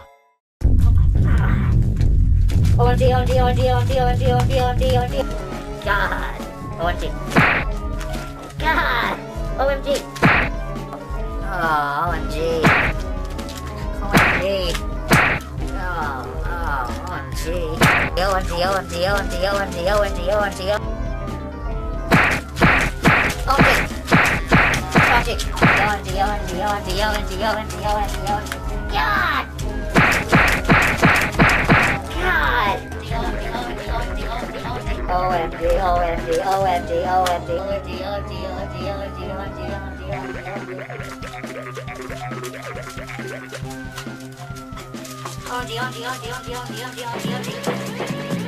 Oh my god. Oh my god. Oh my god. Oh my god. Ulala, ulala, ulala, ulala, ulala. God! Ulala, ulala, ulala, ulala, ulala. God! 어디, 어디, 어디, 어디, 어디, 어디, 어디. 일반인은 이해하기 어려운 제2의 프로젝트를 맡던 에릭 푸르니에가 2010년 알코올 중독으로 사망하며 현재는 더 이상 이 시리즈는 나오지 않게 되었습니다. 해외에서는 이런 괴담이 있습니다. 한밤중에 누군가가 문을 두들겨도 절대 반응하지 마라. 문을 열지 않는 것은 당연한 것이고 문에 달린 눈구멍을 통해 밖을 내다보지도 마라. 그 구멍에 눈을 대는 순간 날카로운 꼬챙이로 당신의 눈을 찌를 것이다. 왠지 실제로 있을 법한 일입니다. 묻지마 범죄를 저지르는 사이코패스는 어느 나라에 가든 존재하기 때문이죠. 사실 이 괴담은 해외에 엄청나게 옛날 영화에 등장했던 장면으로 영화를 본 사람들이 퍼뜨려낸 괴담일 뿐이었습니다. 하지만 전 말하고 싶습니다. 충분히 발생할 수 있는 일이라고 말이죠. 왜냐하면 현실에서 발생되는 묻지마 범죄는 더욱 끔찍한 일들이 많았습니다. 옛날에도 그렇고 최근에도 그렇습니다. 오늘은 실제로 발생된 끔찍한 묻지마 범죄들에 대해 알려드리겠습니다. 첫 번째, 차도로 밀치기. 미국에서 발생된 일입니다. 한 남성이 벤치에 앉아있는 모습이 CCTV에 포착되었습니다. 그 남성은 지나가는 사람들을 관찰합니다. 벤치에 앉아서 그저 사람들을 바라볼 뿐이었죠. 그러다 양복을 입은 남자가 나타납니다. 양복을 입은 남자는 팔에 비싸 보이는 팔찌를 하고 있었습니다. 벤치에 앉은 남자가 기다렸다는 듯이 양복을 입은 남자에게 접근해서 트럭이 오는 곳을 향해 밀쳐버립니다. 그리고 양복을 입은 남자는 그대로 트럭에 깔려버리고 말았죠. 이 과정에서 팔찌를 바닥에 떨어뜨렸고 아무 일도 없다는 듯 팔찌를 주워 사라졌습니다. 다행히 트럭 운전사가 즉시 차량을 멈춰주어 사망에 이르지 않았지만 큰 부상을 입었습니다. 벤치에 앉아있던 남자는 이전에도 한 여성을 같은 방식으로 밀어 부상을 입힌 전과가 있습니다. 벤치에 앉아있던 남자는 금품을 노려 범죄를 저질렀지만 미국에서 한때 10대 청소년들이 친구를 지나가는 버스에 장난으로 미는 것이 유행이었고 몇몇 노숙자들이 금품 갈취가 아닌 그저 살인을 목적으로 대형 차량이 지나갈 때 사람을 미는 것이 유행하기도 했습니다.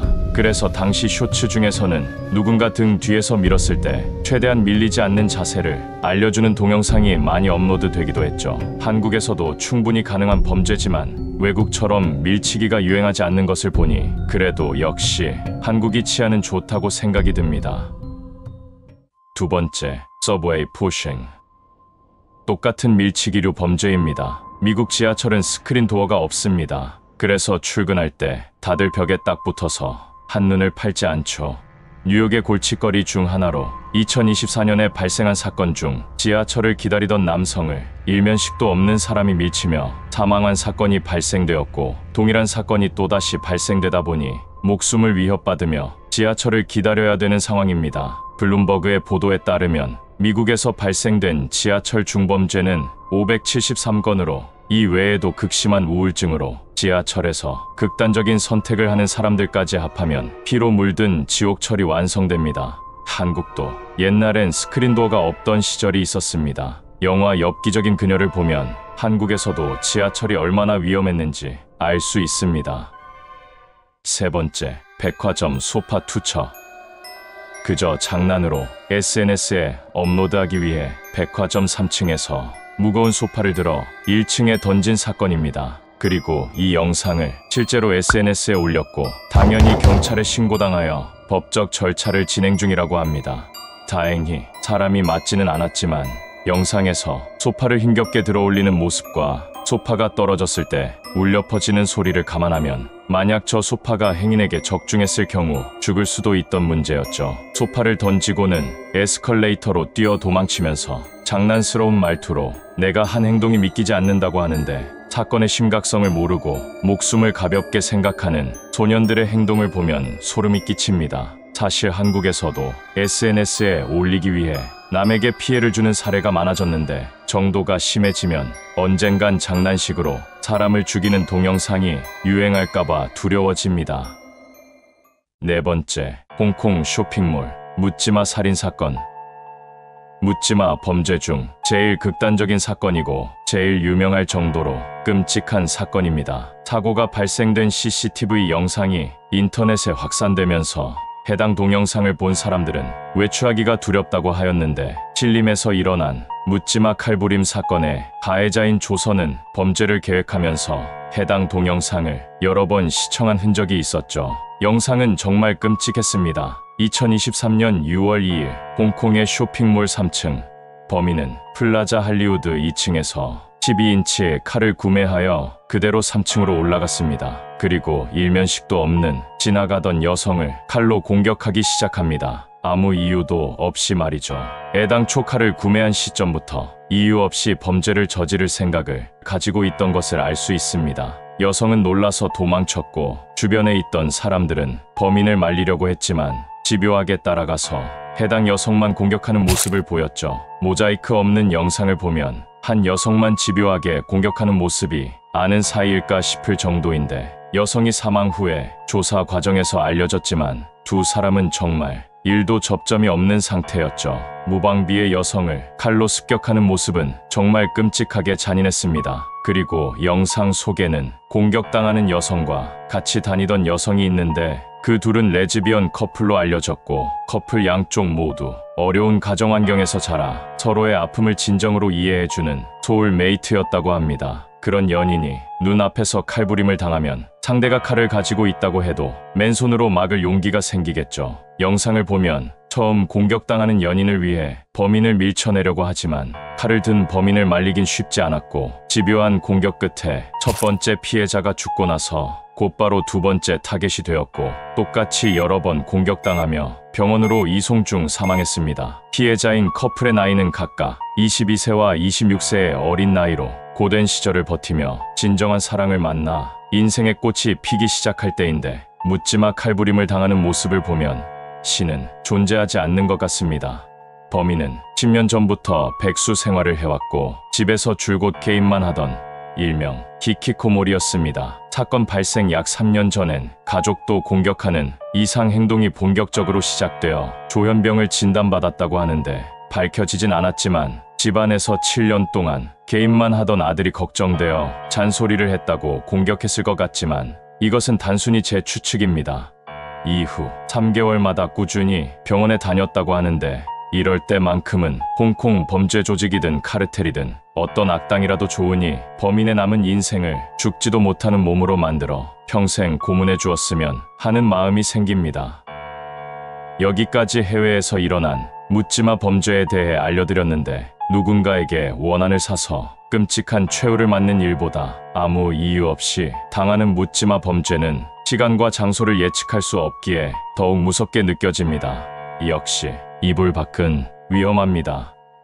절대로 검색하면 안 되는 단어 격격격 절검단 위험도 Guy thinks he has a camera. 편집증이란 아직 일어나지도 않은 일에 대해 심각한 걱정을 한다든지 주변으로부터 무언가가 나에게 피해를 줄 것이라고 끊임없이 의심하는 질병의 일종입니다. 우리나라에서 편집증의 대표적인 인물은 소창영이라는 사람인데 소창영 씨는 뉴스 생방송 중에 난입하여 내 귀에 도청장치가 있다며 난동을 부린 것으로 유명한 사람입니다. 하지만 그는 원래 선방공으로 성실히 근무하던 대한민국의 일반적인 근로자 중 한 명이었는데 점심을 먹고 동료들과 축구를 하는 도중 공이 귀에 맞으며 고막이 파열되었고 병원에 가서 치료를 받았으나 갑자기 귀에서 이명이 들리기 시작한다면서 의사가 진료 과정 중 도청장치를 심었다고 생각한 그는 특이한 행동들을 하기 시작했습니다.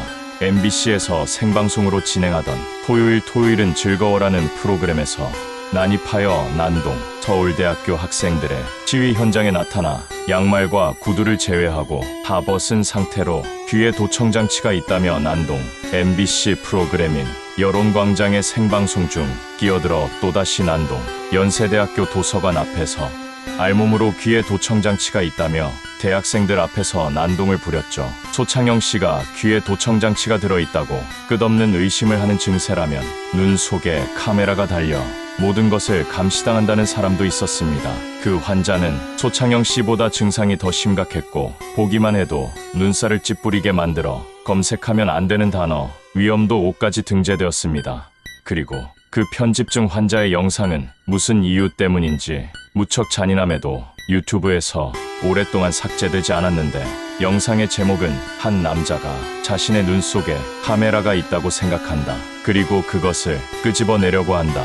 라는 제목이었고 영상을 재생하면 젊은 러시아 남자의 모습이 보였고 그 남자는 손에 바늘과 핀셋을 들고 있었습니다. 그리고 남자가 가지고 있는 눈에 카메라가 있다는 믿음은 확고했습니다. 영상이 시작된 지 얼마 되지 않아 남자의 눈은 붉게 충혈됐고 결국 남자는 스스로 각막을 제거해버립니다. 남자의 입장에서 생각해보면 당장 고통을 받는 것보다 각막을 뽑아내지 않으면 누군가가 죽기 직전까지 카메라로 감시한다는 게 더 무서웠던 것이죠. 이처럼 편집증이 심각해지면 그 불안감을 떨쳐내기 위해 서슴없이 어떤 짓이든 하기 때문에 만약 편집증 환자가 여러분이 자신에게 해를 끼칠 것 같다는 생각을 하는 순간 우리가 뉴스에서 보던 끔찍한 최후를 맞는 상황이 눈앞에서 펼쳐질 겁니다. 절검단 위험도 3. 오김. 절검단에서 한국 이름이 보이다니 한편으로는 반가웠지만 조금 걱정되기도 했죠. 어떤 사연일까 검색해보았습니다. 그리고 보이는 것은 세상에 이런 일이에 출연한 한 아주머니의 모습이 보였는데 그녀는 50년 동안 외출을 하지 못했다고 합니다. 제일 멀리 나가본 것이 집 앞 20m도 안 되는 곳에 있는 텃밭에 채소를 캐러 갈 때였습니다. 그 이유는 그녀가 어릴 적에 당한 화상 사고 때문인데 사고로 인해 피부가 녹아내려 입을 다물지 못하는 얼굴로 변형된 것이죠. 그녀가 말하기를 사람들의 시선이 무서워 줄곧 갇혀 지냈다고 합니다. 그런 그녀에게 있어서 인생의 낙이자 자랑거리가 하나 있었는데 바로 아들이었습니다. 남편과 사별한 후 아들과 살다 1년 전쯤 장가를 가며 따로 살게 되었다고 하는데 아들의 이야기를 하는 아주머니는 무척 밝은 모습이었습니다. 하지만 외모 때문에 사랑하는 아들의 결혼식에도 못 가고 손주가 놀랄까봐 손주를 만나는 것도 어렵다고 하는데 아주머니와 아들을 지켜보고 있으면 상황이 안타깝고 마음 아플 따름이었습니다. 다행히도 병원에서 검사를 해보니 수술로 복원이 가능하다 하였고 방송 이후 많은 사람들이 아주머니의 수술비를 모금하자는 의견을 냈으며 아주머니의 후속편을 방송하지 않으면 방송국을 폭파하겠다는 게시물이 보이는 등 사람들의 반응은 격하지만 따뜻했습니다. 그리고 아주머니는 총 11번의 힘든 수술을 끝마치고 나서 정상적으로 외출하는 모습도 보이셨고 손주와도 만났습니다. 병원에서도 이 사연을 알게 되어 수술비는 받지 않았다고 하며 아들과 며느리에게 자주 안부 전화를 받으며 사랑받는 삶을 살고 있다고 했습니다. 이런 사례가 방송에 참된 순기능이라고 느껴지는 순간이었습니다. 절검단 위험도 개그 100일 연발.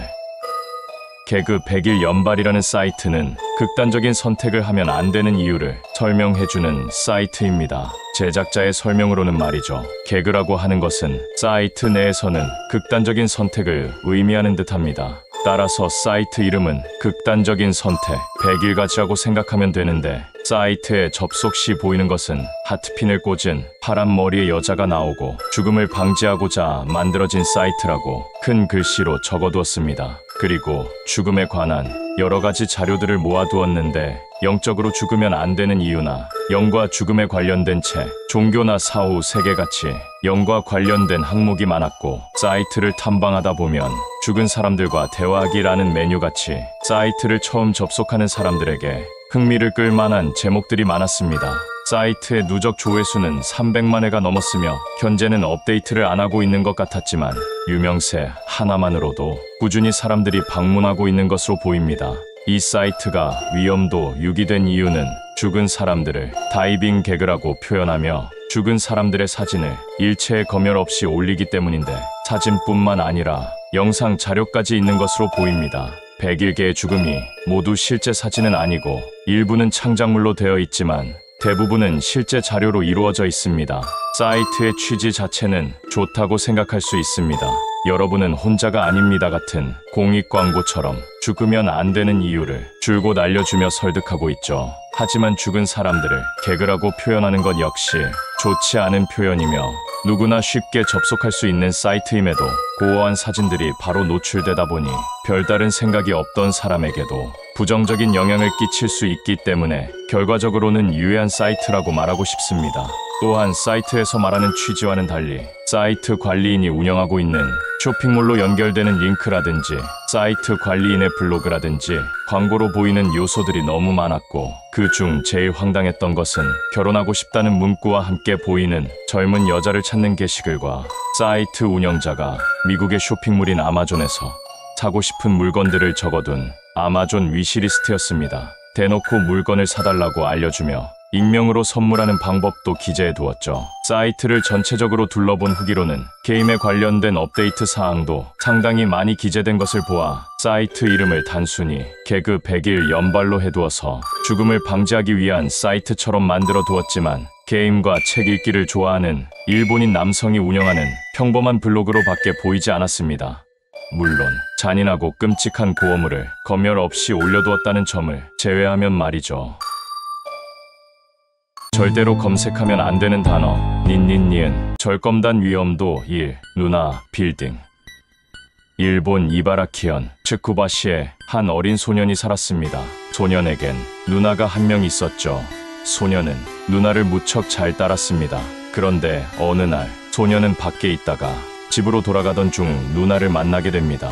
길 건너편에 있는 누나를 본 소년은 기쁜 마음에 누나를 향해 달려가다가 그만 교통사고를 당하고 맙니다. 차에 치인 소년은 죽어가는 목소리로 희미하게 누나 라고 말하며 숨을 거뒀습니다. 누나는 소년의 죽음을 무척 슬퍼했습니다. 그 일이 있고 나서 얼마 후 소년이 교통사고를 당한 횡단보도 앞 빌딩에 놀라운 일이 일어납니다. 빌딩 벽면에 누나라는 글씨가 나타났습니다. 무척 공포스럽고 놀라운 일이지만 더 무서운 일은 우연이라고 생각하며 페인트로 지워봤지만 누나라는 글씨는 계속해서 나타났습니다. 누나는 글씨를 보며 동생에게 얼마나 미안하고 슬펐을지 상상이 되지 않는 괴담이었습니다. 절검단 위험도 5 난징 리퍼. 1996년 중국 난징에서 발생된 끔찍한 토막 살인 사건입니다. 토막 살인 사건 중에서도 가장 잔혹하다고 불리는 이 사건은 피해자인 여대생의 시신을 무려 2,000조각이나 내버려서 당시 중국 일대를 공포로 물들였습니다. 1996년 1월 19일 아직 추운 날씨 때문에 눈이 쌓여있는 거리를 청소하던 난징의 청소부는 봉투에 담겨져 있는 돼지고기를 발견합니다. 청소부는 운수 좋은 날이라고 생각했습니다. 평소 집안이 가난해서 먹기 힘들었던 고기를 공짜로 먹게 되었으니 말이죠. 청소부는 집에 돌아가 고기를 정리하기 시작했습니다. 그런데 고기 조각들 사이에서 있으면 안 될 것이 보이기 시작합니다. 그건 바로 사람의 손가락이었는데 손가락 3개를 발견한 청소부는 두려움에 떨며 경찰에 바로 신고했습니다. 경찰은 곧바로 수사를 시작했고 시신 조각들이 들어가 있는 2개의 봉투를 더 발견했습니다. 조각이 난 시신들을 분석한 결과 피해자는 난징대학에 다니던 19살의 여대생이었고 3개의 봉투에서 발견된 조각은 총 2,000개 이상으로 나누어져 있었습니다. 그리고 조각들은 잘린 단면을 봤을 때 톱 같은 공업용품들이 아니라 고기를 자르기 위한 절삭칼로 자른 것처럼 매우 깔끔하게 잘려져 있었고 시신을 2,000등분 내기 위해 뜨거운 물에 삶은 것으로 보여져 청소부가 마트에서 파는 익힌 돼지고기 요리로 오인할 만했습니다. 또한 내장이나 뼈 등이 신체 부위에 맞게 세밀하게 나누어져 있어서 관련 업에 종사하고 있는 의사나 정육점 직원 그리고 요리사가 용의 선상에 지목되었는데 이 사건이 정말 끔찍한 이유 2가지가 있다면 첫 번째는 피해자인 여대생이 2,000개의 조각으로 분리되기 전 약 4일 동안 극심한 고문을 받았다는 사실이 수사 과정 중 드러났고 두 번째로 실제 사건이라고 말해도 믿기 어려울 정도로 잔혹한 짓을 저지른 범인은 아직까지도 잡히지 않았다는 것이죠. 이 사건을 검색하게 되면 조각난 시신의 이미지가 같이 노출이 되기 때문에 절대로 검색하면 안 되는 단어에 등재되었습니다. 절검단 위험도 3 남동생의 컴퓨터에서 평소 극심한 우울증을 앓고 있던 남동생이 극단적인 선택을 했는데 그 남동생의 컴퓨터를 확인해보니 숨겨진 동영상이 하나 있었다는 내용입니다. 우울증을 앓고 있던 사람이 가지고 있던 동영상은 어떤 동영상일까 궁금증을 유발하는 내용인데 만약 여러분이 방금 기괴한 내용의 영상일 것 같다고 생각했다면 그 생각이 맞습니다. 영상의 색채는 검은색과 빨간색이 대부분이고 누워있는 사람을 덮치는 듯한 모습이나 빨간색의 귀신처럼 보이는 사진 등 영상의 기괴함만으로는 위험도를 한 단계 더 높여도 될 정도로 기괴합니다. 또한 중간중간에 일본어를 역재생하여 들리는 목소리도 있는데 일본어를 잘 아시는 분들이라면 무슨 말을 하는지 한번 귀 기울여 들어봅시다. 자, 그럼 지금부터 해당 영상을 보여드릴 건데 영상 자체가 계속해서 끔찍하게 찢어지는 듯한 노이즈 소리와 함께 끊임없이 놀래키는 영상이므로 영상 재생이 시작되면 별도의 경고는 표시하지 않도록 하겠습니다. 또한 소리 자체가 워낙 커서 볼륨을 20%로 줄여두었습니다. 지금부터 10초의 카운트다운 이후 영상을 재생하겠습니다.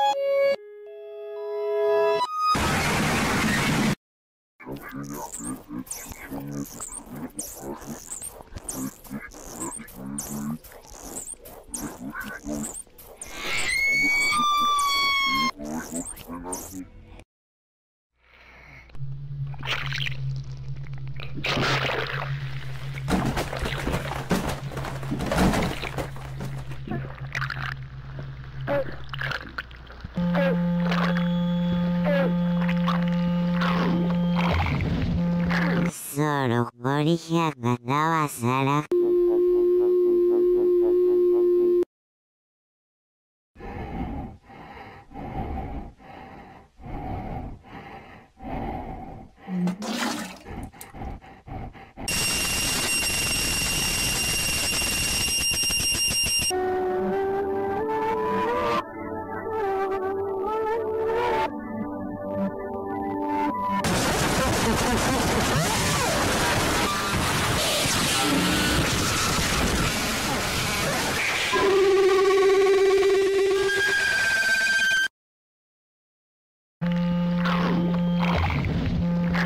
Solo 머리카락가 나왔어라.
절대로 검색하면 안 되는 단어 덜덜덜 절검단 위험도 2 데보라 스톤 한국을 포함해 전 세계 어린이들의 꿈과 희망의 장소인 디즈니랜드. 만약 그런 디즈니랜드에서 끔찍한 비명이 울려 퍼지고 사람이 죽는 사고가 발생한다면 아이들이 얼마나 무서웠을까요? 1974년 미국 캘리포니아에 있는 디즈니랜드에서 발생한 사건입니다. 당시 한창 진행하던 인형탈을 쓰고 춤과 노래를 하는 일종의 뮤지컬 공연이 있었죠. 노래도 부르고 재미있는 대사를 말하며 진행되어 아이들에게 인기가 많았습니다. 그리고 뮤지컬이 진행되면서 장면이 바뀔 때마다 거대한 무대 세트 전체가 움직였습니다. 위험하지만 옛날 기술력으로 표현할 수 있는 방법은 무대 전체를 움직이는 방법밖에 없었기 때문에 최대한 안전에 대해 교육하고 연습을 많이 한 전문가들만이 무대에 오르면서 진행됐죠. 하지만 많은 인기로 인력이 부족했던 사건 당일 알바생 중 한 명이었던 데보라 스톤은 해당 공연을 많이 연습하진 못했지만 무대에 투입하게 됩니다.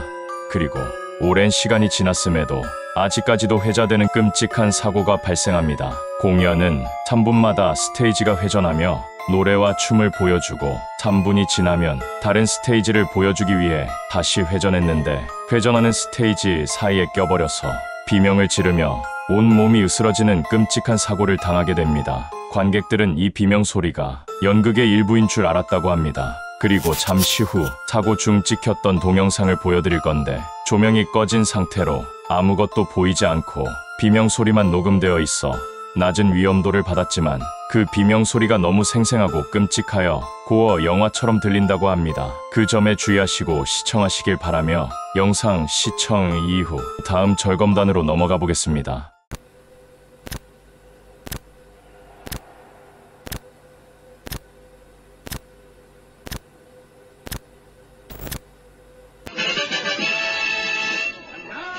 Let's travel on through history and hear America sing. Sing it, Sam. Yankee Doodle traveled south, riding on a riverboat. Played a tune and sang it out. It sounded like a billy goat. Yankee Doodle liked the South, sang their song so dear. Thought they were most elegant for everyone to hear. Yankee Doodle sing it up, the Yankee Doodle bang with fine music and the working in the song behind.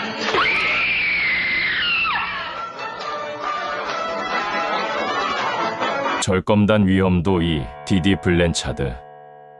디디 블랜차드에겐 집시 블랜차드라는 95년생 딸이 하나 있었습니다. 집시는 태생부터 몸이 안 좋았습니다. 평소에도 병세 때문에 엄마인 디디 블랜차드가 딸을 지극정성으로 간호합니다. 반점각막이상증, 백혈병 등 온몸이 종합병원 수준이라서 휠체어가 없으면 움직이기 어렵고 그마저도 엄마의 도움을 받기 일쑤입니다. 집에서 식사를 할 때도 튜브로 밥을 먹고 병 때문에 머리와 치아도 빠져가지만 엄마인 디디 블랜차드는 그녀를 더욱 사랑으로 돌봐줍니다. 주변 사람들은 모두 디디 블랜차드의 사랑을 칭찬했고 천사 같은 여자라고 칭송했습니다. 그런데 어느 날 딸인 집시 블랜차드가 엄마인 디디 블랜차드를 살해하는 끔찍한 일이 벌어졌는데 그렇다면 왜 집시는 자신을 정성으로 돌봐준 디디를 살해하게 되었을까요? 사실 집시는 95년생이 아니라 91년생입니다. 그녀는 각막이상증 같은 병에 걸린 적이 없었고 백혈병에도 걸리지 않았습니다. 튜브가 없어도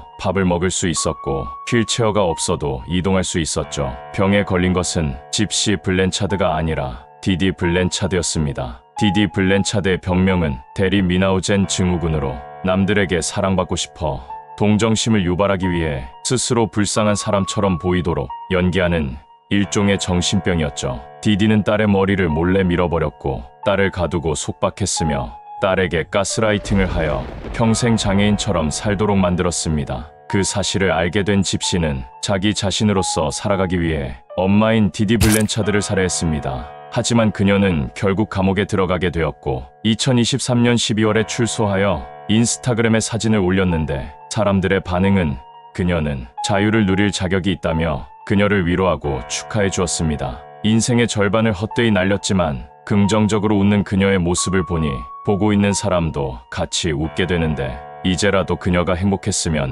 좋겠네요. 절검단 위험도 3. 데이비드 퍼스.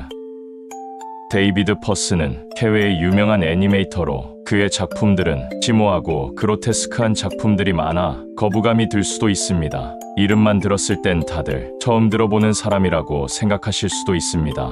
저도 처음 듣는 이름인 줄 알았으나 그의 작품을 살펴보니 이미 본 적이 있던 것들도 있었는데 그 중 제일 감명 깊게 봤던 크림이라는 영상을 보여드리겠습니다. Facial blemishes will be a thing of the past.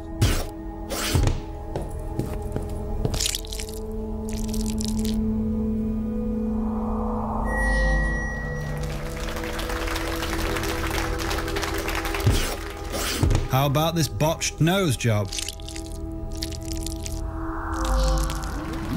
This amputated stub isn't a challenge for Cream. Hold on, how's that possible? Using our smart awareness system, Cream detects the most likely problem and attempts to solve it by correcting the molecular structure, even quite vague problems such as general ugliness.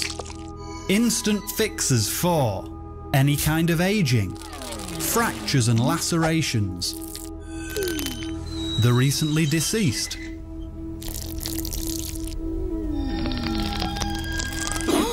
What the hell? But Cream isn't just limited to the human body.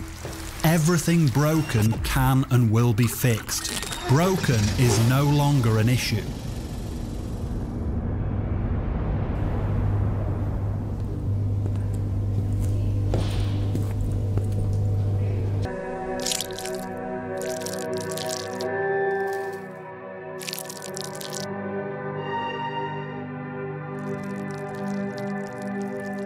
I don't understand, Mum. What's happening? Ah, yes. The implicit formulation of dynamic wave computational elements allow time step size to be selected according to accuracy requirements. 이처럼 크림은 만능 물건처럼 보였습니다. 전 세계 모든 문제를 해결할 것처럼 보였는데 모든 곳에 크림을 사용하던 사람들은 크림을 사용하지 않게 되는 사건이 벌어지게 됩니다.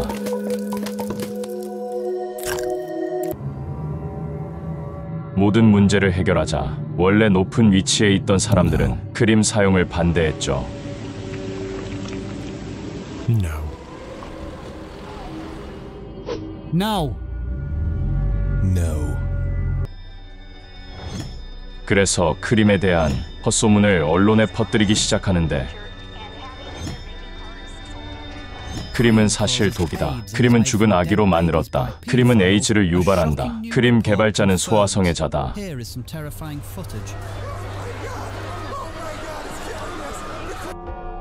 사람들이 보고 듣고 믿는 언론을 장악하자 군중 심리에 의하여 사람들은 크림을 꺼리기 시작했고 크림을 불법 물건 취급하였습니다.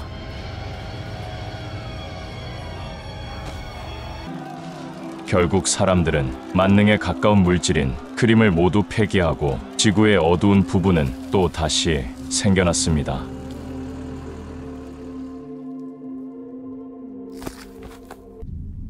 크림의 창시자는 각종 범죄 혐의로 구속되어 그가 과학에 발을 들이는 일은 두 번 다시 없었다고 합니다. 진실을 바라보지 못하고 쉽게 휘둘리는 대중을 비판하는 여러 가지 생각이 들게 하는 애니메이션이었습니다. 절대로 검색하면 안 되는 단어 릴릴릴 절검단 위험도 3 린나의 블로그. 일본에 거주하고 있는 상큼한 여고생 린나. 그녀가 작성한 심정 변화에 따른 조금 무서울 수도 있는 그녀의 블로그를 볼 수 있습니다. 린나의 블로그를 처음 접속하게 되면 린나의 밝은 인사와 함께 그녀는 오늘 전달해 줄 소식이 있다고 합니다. 화면을 내려보면 기묘한 이야기의 대기실이라고 써져 있는 종이가 문에 붙어 있습니다. 그녀는 여배우로 데뷔하게 되었는데 린나가 처음으로 하게 된 방송은 조금 무서울 수도 있는 프로그램이었죠. 하지만 옛날부터 TV를 동경해왔던 그녀의 꿈이 현실이 되어가는 순간이었습니다. 다음 날짜를 보면 린나는 첫 촬영부터 단번에 OK를 받았다며 꽤나 재능 있는 모습을 보여줬습니다. 모든 게 순조롭게 풀려가는 듯한 린나의 이야기. 하지만 린나의 다음 이야기에서는 그녀의 진짜 속마음을 알 수 있었습니다. 많이 섬뜩할 수도 있으니 주의해 주시기 바랍니다. 성공적인 첫 촬영을 했다며 기뻐하던 린나는 사실 그동안 억지로 밝은 모습을 보여줬던 것이었습니다.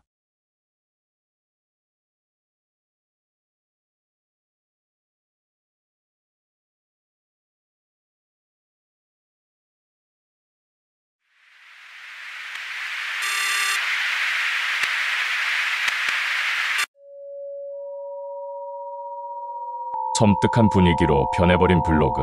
린나의 사진은 오염되어 있었고 대기실 앞에 서 있는 린나는 깊은 생각에 잠긴 것처럼 보였습니다.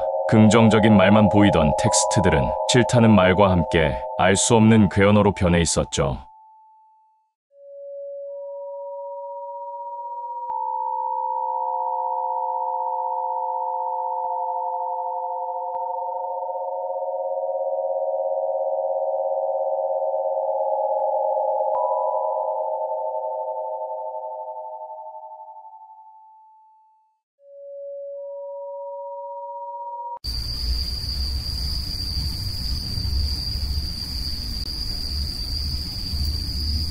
더 이상 버티기 힘들어진 린나가 괴물처럼 변해버렸습니다. 그녀는 쪽지를 하나 남겨두었는데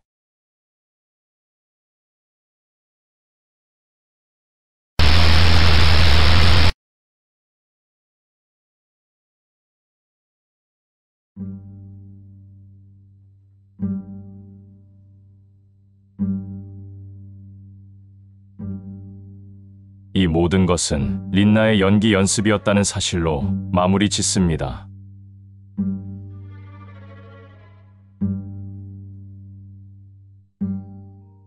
절검단 위험도 3. 레노어. 레노어는 해외의 블랙 코미디 만화로 고어하고 섬뜩한 내용을 담백하고 웃긴 장면으로 연출합니다. 독특한 그림체와 특유의 개그 코드가 있으니 심슨을 재밌게 보신 분들이라면 취향에 맞을 수도 있습니다. 자, 그럼 어떤 애니메이션인지 한번 보시죠.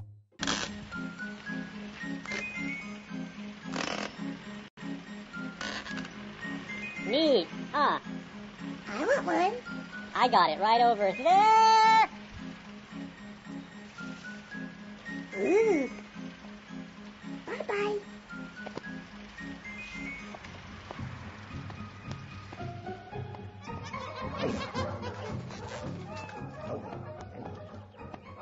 Hello, little missy. Can I help you find something? The little things that you can hold and little boys play with, and you can play with them. I'll bet you're looking for those little fellas.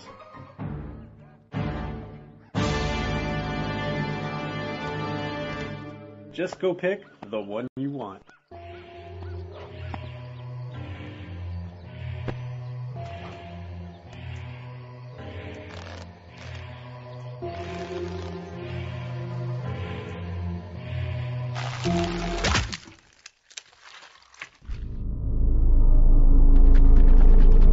Broken. Well, I guess I have to find one that works. Broken. So, didn't find one you liked, huh? They were all broken. Okay. Well, you have a good day there. Bye-bye. Broken. That's a... Wait a minute. What did you... Oh, sweet Jesus! I like to find better toys. 장난감과 생명체를 구분하지 못하는 어린 소녀의 에피소드였습니다. 그림체가 분위기가 좋아서 티셔츠로도 많이 판매 중이니 관심이 생기신다면 한번 검색해 보시길 바랍니다. 절검단 위험도 1, 리사, 홈, 13.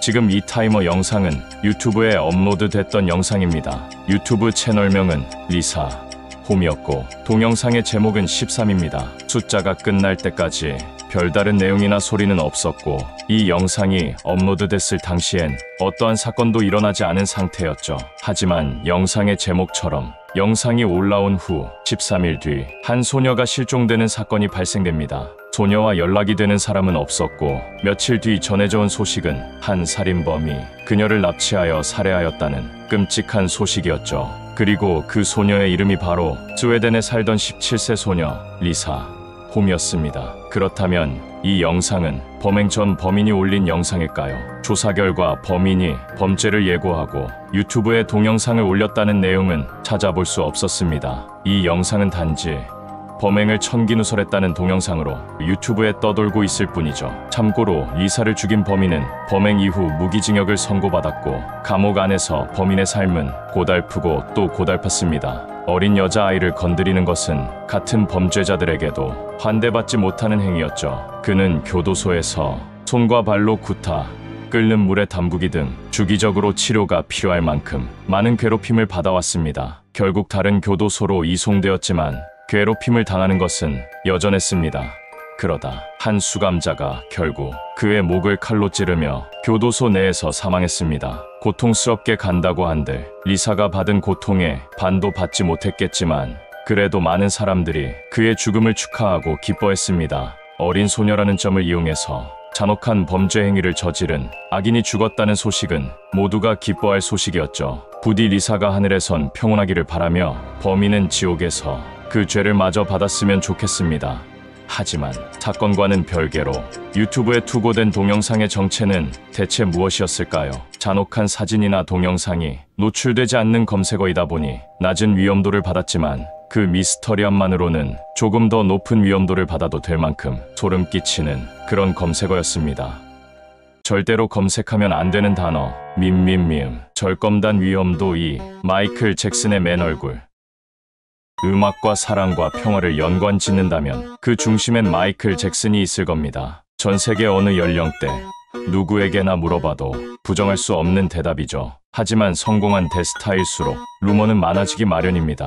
그리고 마이클 잭슨의 대표적인 루머로는 그는 백인처럼 되기 위해 벌어들인 돈으로 피부가 하얘지는 수술을 받았다는 루머가 있습니다. 그건 바로 마이클 잭슨이 가진 피부 질환인 백반증 때문에 생긴 루머인데 피부에 흰색 반점이 생기며 퍼져나가는 끔찍한 질환이죠. 그의 안티팬들은 항상 상처 주려고 노력했지만 그래도 그는 따뜻한 마음을 유지하며 살았습니다. 그리고 이번 검색어 또한 그런 루머 중 하나인 검색어입니다. 검색 시 마이클 잭슨의 사진이라며 양볼이 움푹 패인 남자의 모습이 나오는데 이 사진은 당연히 마이클 잭슨의 진짜 사진이 아닙니다. 이 사진은 영국의 한 언론 매체가 마이클 잭슨의 사망 직후 모습이라며 시신의 모습을 재현한 그림이죠.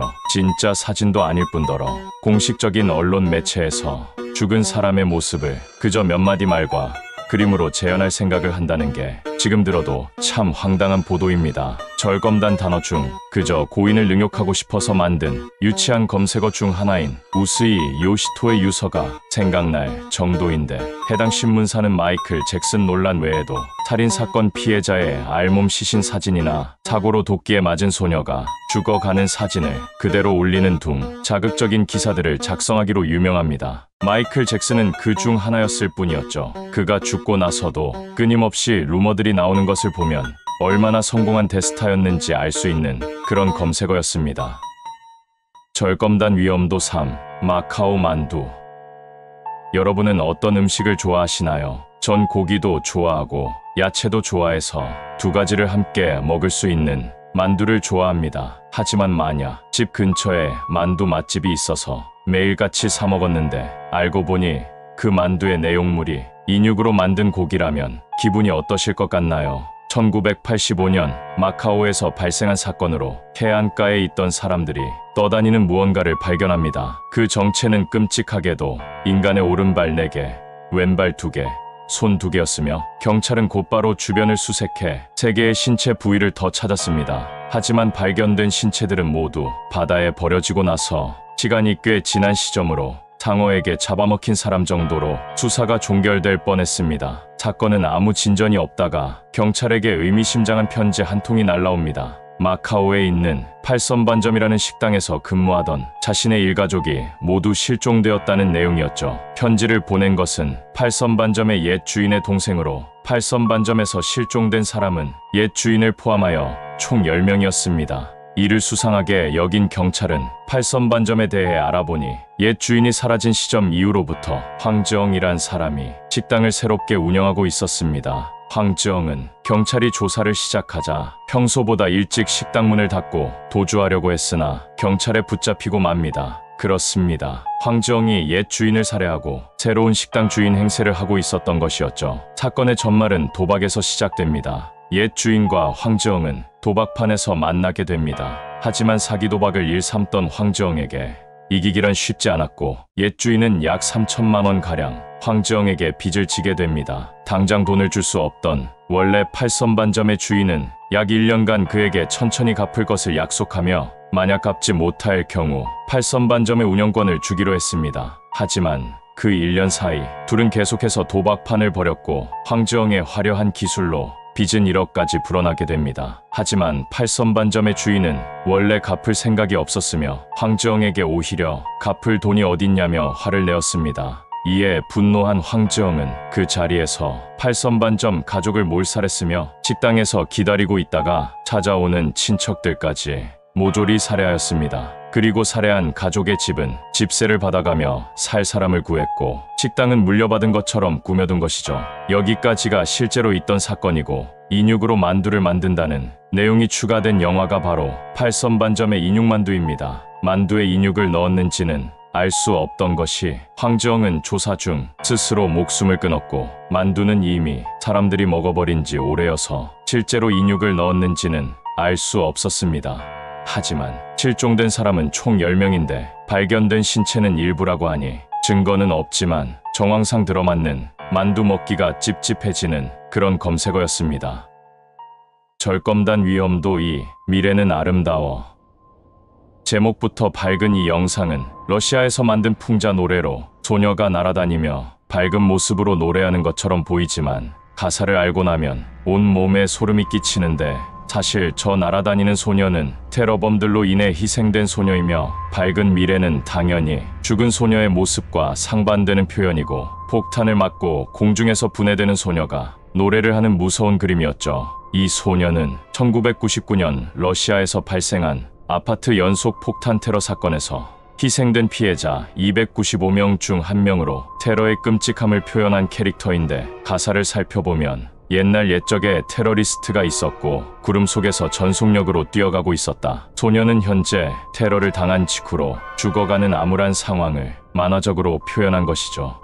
눈보라가 주변을 돌고 있다. 이웃집 고양이도 날아가고 있다. 난 고양이와 함께 갈 것이고 많이 갈수록 재밌다. 그 주변은 전부 테러리스트에 의해 쑥대밭이 되어 정신을 차리기 힘들고 그들은 무엇이 죽고 파괴되든 신경 쓰지 않을 정도로 잔인하다는 뜻입니다. 아래 사람들이 잠들고 있고 난 날고 있다. 사람들은 나는 것을 꿈꾸지만 난 자고 싶지 않다. 죽은 소녀도 그저 남들처럼 평범하게 살고 싶은 마음입니다. 왜 희생양이 돼야 하는지 억울한 마음이 나타나 있습니다. 날고 있는데 안개가 따끔거린다. 고양이도 날고 있는데 다리가 없는 것을 깨닫는다. 테러를 당한 생명체들이 얼마나 고통스럽고 얼마나 비참해지는지 알려줍니다. 한 가지 좋지 못한 점이 있다면 학교에 가지 않는 것이다. 난 아직 충분히 배우지 못했다. 아직 학교에 갈 나이인 어린 소녀의 꿈과 희망, 그리고 목숨까지 빼앗는다는 뜻이죠. 지구를 내려다보고 있다. 날아다니는 방법을 아는 것은 좋다. 테러리스트들 덕분에 알 수 있었다. 테러범들을 비꼬고 있는 말로 테러리스트가 없었다면 소녀가 희생될 일도 없었다는 궁극적으로 이 노래가 하고 싶은 말입니다. 1999년에 발생된 아파트 폭발 사건은 러시아 군대와 정부에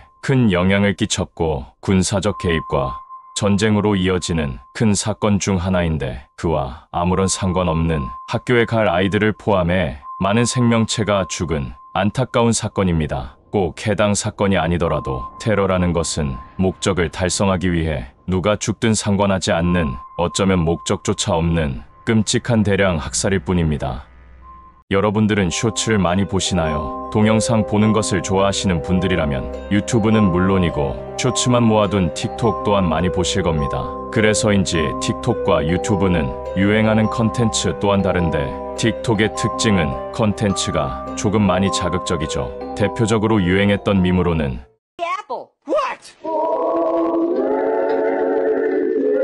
K 애플 다음 공포스럽거나 혐오스러운 짤을 넣는 밈이나 이해하면 무서운 이야기처럼 사진의 정체를 아는 사람은 표정이 굳어지는 people who know 밈입니다.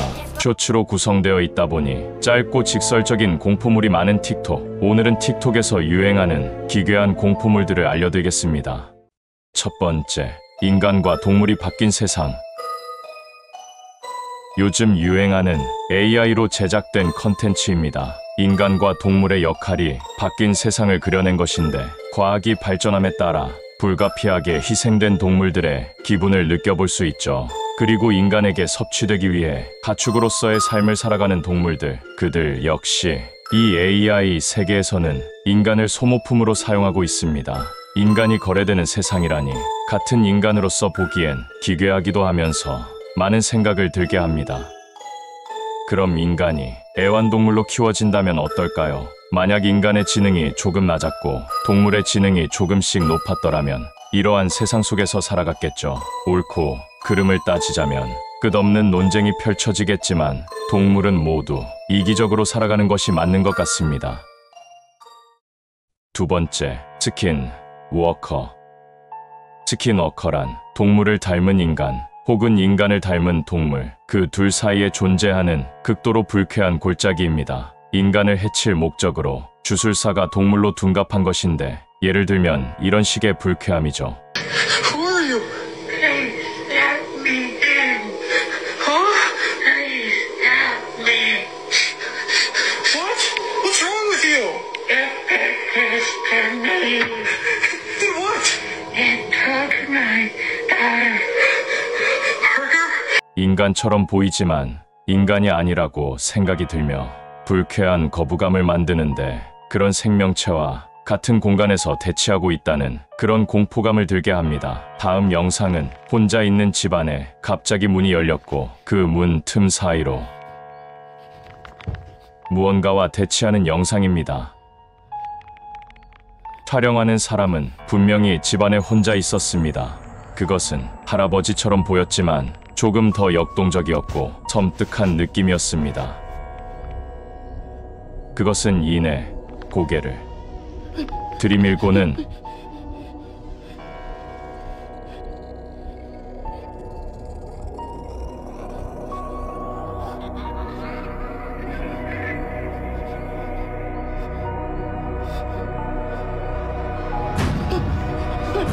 갑자기 달려들었죠.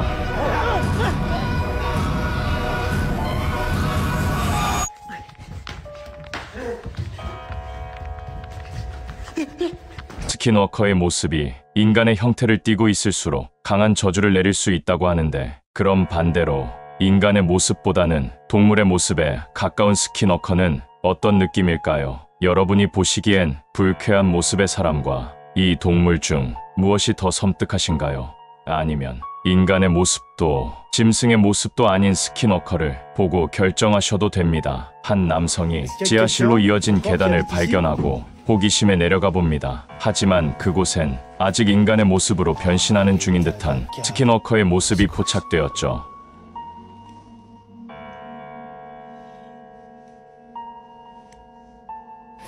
존재 자체가 악한 마음을 가지고 있기 때문에 마주친다면 도망쳐야 됩니다. 만약 키우는 강아지가 뭔가 이상한 느낌이 든다면 변신 중인 스킨워커가 아닐지 한번 의심해 보시길 바랍니다. 세 번째, 음지에서 꺼내온 정체불명의 게임들. 게임 분위기부터 해서 만든 의도까지 모든 게 정체불명인 음지의 게임들입니다. 대부분 크리피파스타를 바탕으로 만들어진 오싹한 게임들이죠. 여기 이 인간의 신체 내부에서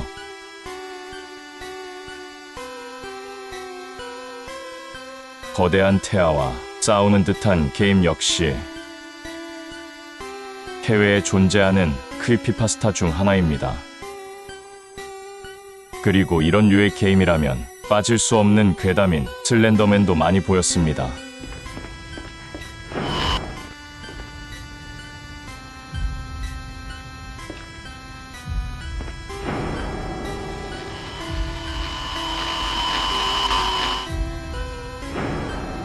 슬렌더맨은 항상 많은 사람들에게 영감을 주곤 했습니다. 틱톡에 올라오는 공포 게임들의 특징은 기괴한 정도가 선을 넘다 보니 사람들에게 잘 알려지지 않은, 하지만 왠지 나만 보기 아까운 그런 공포 게임들이었죠. 또한 검색하지 않아도 여러 나라의 영상을 보여주다 보니 한국보다는 해외에서 유행하는 게임들도 보였고, 역시나 깜짝 놀래키는 게시물들도 무척이나 많았습니다.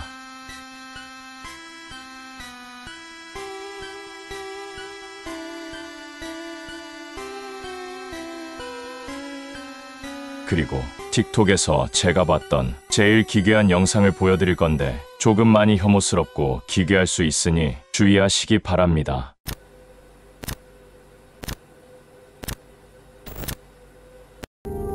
이 영상은 고기를 여러 관점으로 예술화시킨 영상입니다. 그러다 보니 마치 살아있는 아기처럼 보이는 미트코어란 영상입니다. 실제 게임은 아니지만 게임처럼 꾸며둔 아날로그 호러와 비슷하다고 생각하면 되는데, 미트코어를 틱톡에서 처음 봤을 때 무척 충격적이었습니다. 고기만으로 만들어진 세계관이라니. 하지만 미트코어는 유튜브에서 인기가 별로 없었으나 유독 틱톡엔 미트코어 게시물이 많았는데, 아기의 목소리를 가지고 있고 아기처럼 행동한다 한들 피부를 모조리 벗겨낸 듯한 모습 때문에 무척 징그럽다는 생각밖에 안 들지만, 사람들은 대부분 귀엽다는 의견이었습니다. 하지만 역시 전 보면 볼수록 징그럽게 느껴질 뿐이네요. 여러분들이 보시기엔 어떠신가요? 유튜브보다는 틱톡에 더 강렬한 미트코어들이 많이 보였습니다.